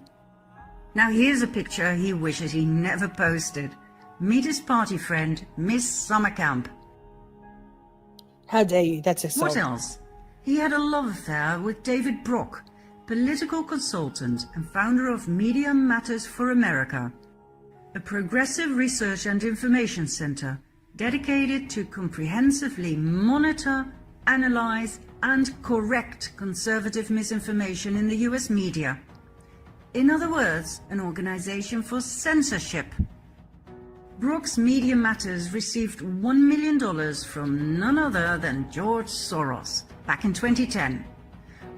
Brock also founded Correct the Record with the sole purpose of censoring all negative reports on Hillary Clinton on social media. Censorship once again. So, James Alefantis is definitely a lead we must follow. What else do we know about him? He is best friends with the political top of the US. He is closely connected to the Podesta brothers, John and Tony Podesta. So Stephen Colbert is affiliated with John Podesta on the left there. Have you seen that? It's horrible. Remember that somebody that you used to know, that film clip for that song with the painted faces and stuff? Stephen Colbert is filmed with a terrified looking little boy who went missing. They're all in their painted faces, same as that film clip. You can see the terror in the child's eye. So Colbert is one of them. He's on the flight logs, I think. Don't quote me on that. For Epstein, he's in the files, right? So John Podesta is quite a hotshot in American politics. He was White House Chief of Staff to President Clinton, Counselor to President Obama, handler, and Chairman of the 2016 Hillary Clinton presidential campaign. Handler. Tony Podesta is a political lobbyist and art supporter. He and his ex-wife Heather collect the work of, for instance, the Dutch artist Margie Geerlings.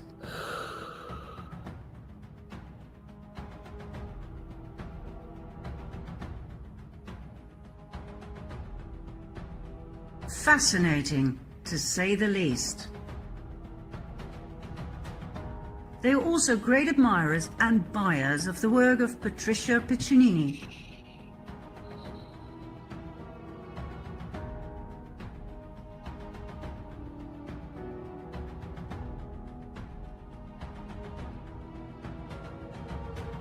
And what about the work of Biljana Đurđević that actually adorns the Podesta's living room?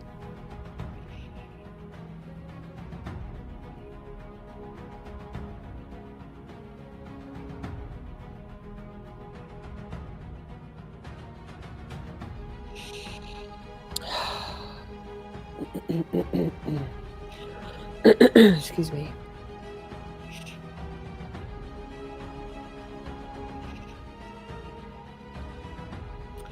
So it's speculated that there is Anderson Cooper.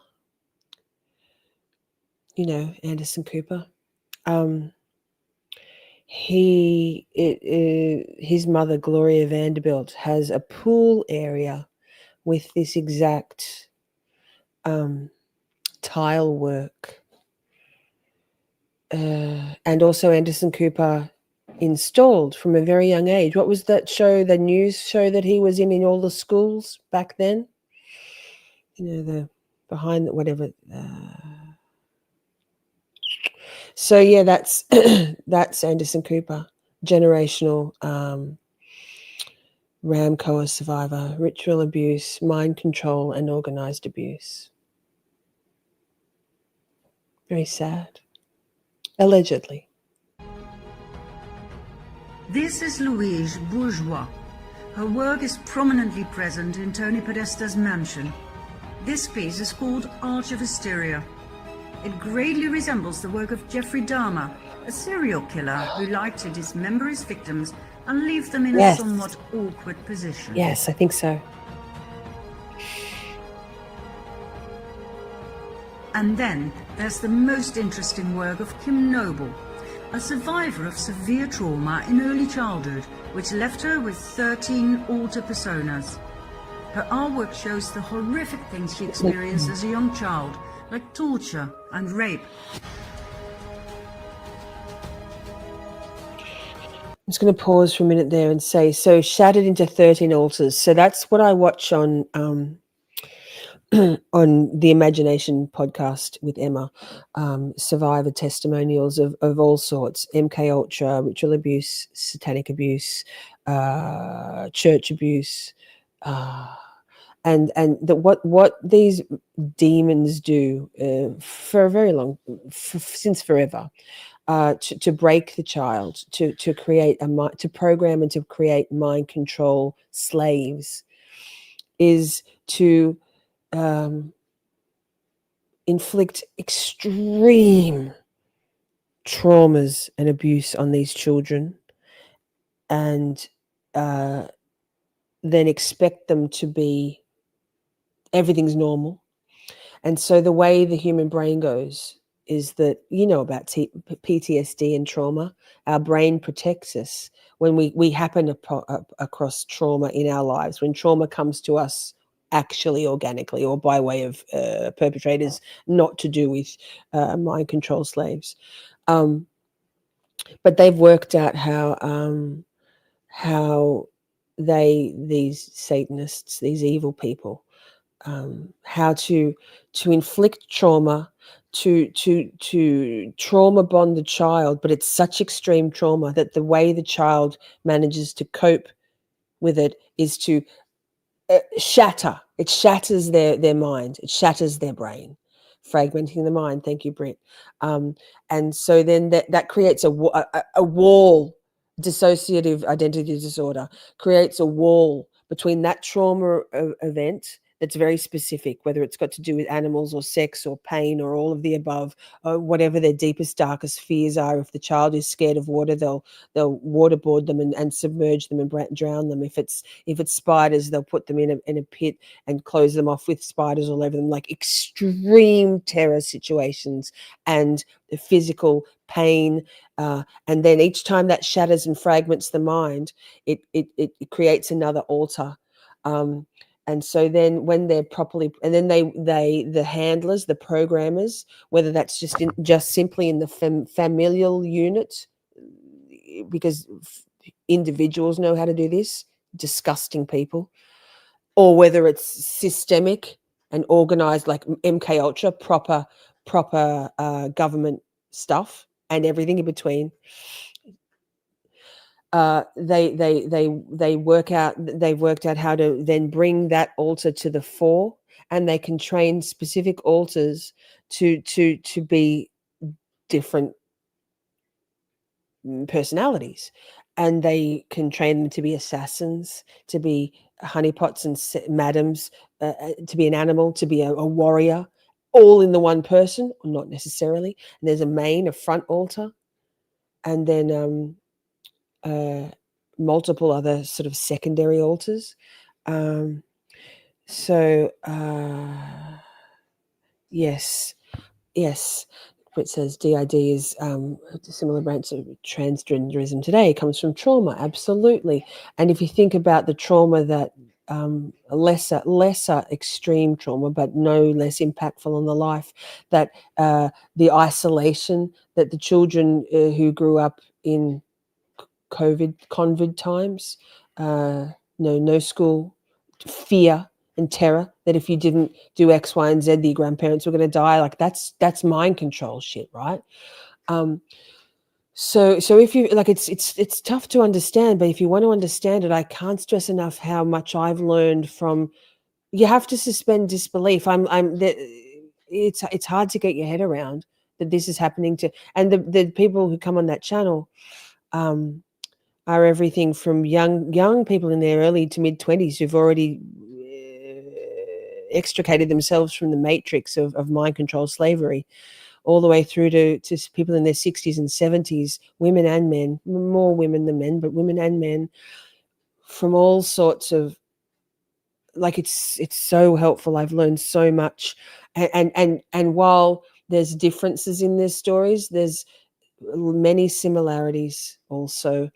There's a bunch of threads that weave along, intertwined, from these completely independent people, not just, like I said, not just from the Catholic Church, not just from orphans, not just from, families of diplomats, not just from, the Epstein level, or in terms of visibility, what we know about, not just from the, the CIA mind control people, not just from the Gate program people.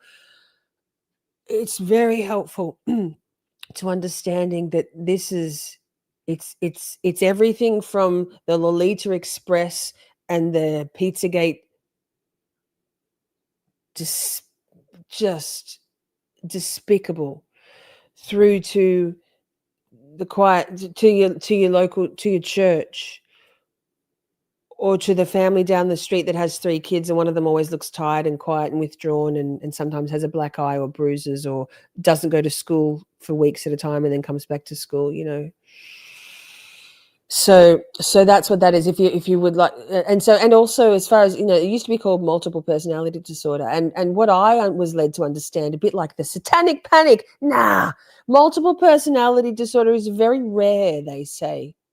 That's gaslighting, isn't it? Because if it was understood how much dissociation, how many fractured, shattered, fragmented minds are out there because of ritual abuse and child abuse, on all of those levels and everything in between, like, so the people gaslighting and telling us that there was no satanic ritual stuff in the 80s, satanic panic, that there was no Pizzagate, they're not eating babies, that there's no it's very rare, no multiple personality disorder, very rare.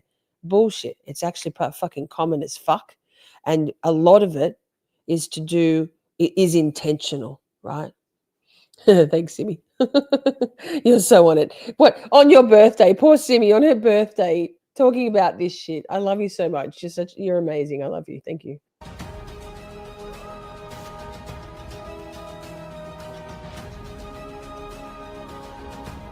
Her work was exhibited in Comet Ping Pong, our child-friendly pizza place. Now, I don't know about you. Oh, we've hit a roadblock. Oh, man. We'll see what we can do. We had this last night. What were we, part 5? We might be last drinks, lights out.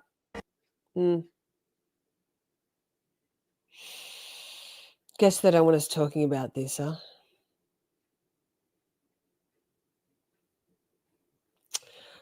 Well,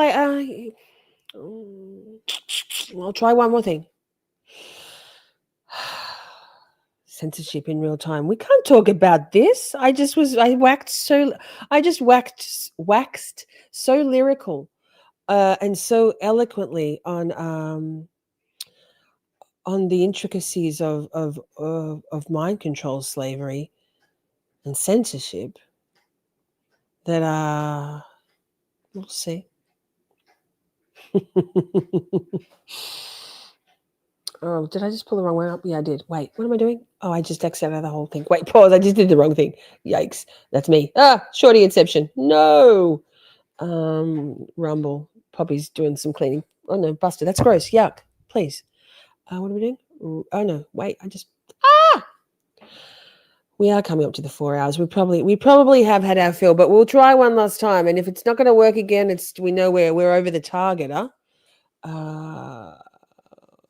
Watch history. Oh God, I just saw someone on a Rumble live stream that looked a lot like that fucking pirate, Simi. Yuck.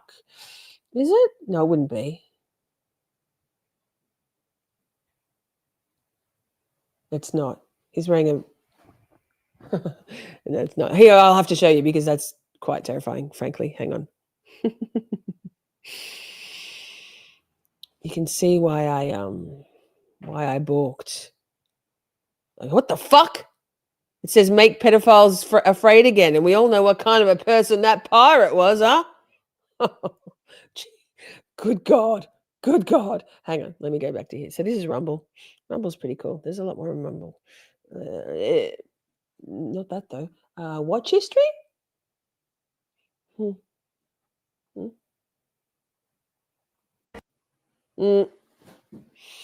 Last drinks, folks. No, it's not going to work. Well, we did pretty well. Almost 4 hours. I thought we'd be nuked straight away. So, thank you all so much, my beautiful friends. Damn it, no! We'll go back to it next week. Night, Pammy. Yeah, Brit, right? Simmy's amazing. Happy birthday, Simmy. Well, we're cracking open the door. We're spitting facts. We're drawing together our existing community and some new folks. Thank you all so much for being here. I love you all so much. Simmy, enjoy the rest of your birthday evening. Thank you so much for spending it with us. I'm thinking it might be helpful because a lot of the beautiful mod squad have got other things going on in their lives. So if any of you would maybe like to be wrenched up and be in blue around here, let me know. You don't have to be here every time or for all of it. Simmy always is, but that's a lot of pressure on Simmy. So shoot me an email or a DM somewhere if you would like to be a mod, if you think it would be something you'd like to do. We'd love to have you. Mwah. I love you all so much. Be kind to yourselves. Be kind to each other. Don't freak out. Practice some gratitude. Be grateful about the stuff we can control, and we'll keep on this learning path. Next weekend, likely Tartaria on Friday night, maybe this Saturday night, probably this Saturday night, but also I'll see whether I can work in a psychology corner for us as well. So I'll see you all then. I love you so much. Mwah! So much. I love you all so very much. We had a blast just chatting and stuff. Things may have gone a bit off the rails. Professional when all else fails. 'Cause chat is babe, so much to say. Emotes and all the caps out. May have been cheese, bit faster please. The time has come, Camp Shorty out. We're skating through all the tough things, learning about this and that, defense motions, prosecution, and narcissistic twats. 'Cause chat is babe, so much to say. Emotes and all the all caps out. May have been cheese, bit faster please. The time has come, Camp Shorty out. Community, just you and me. Occasionally, Buster and Poppy. It's the whole thing, Miss Shorty swing. Together we make each other happy. 'Cause chat is babe, so much to say. Emotes and all the caps out. May have been cheese, bit faster please. The time has come, Camp Shorty out. I love you all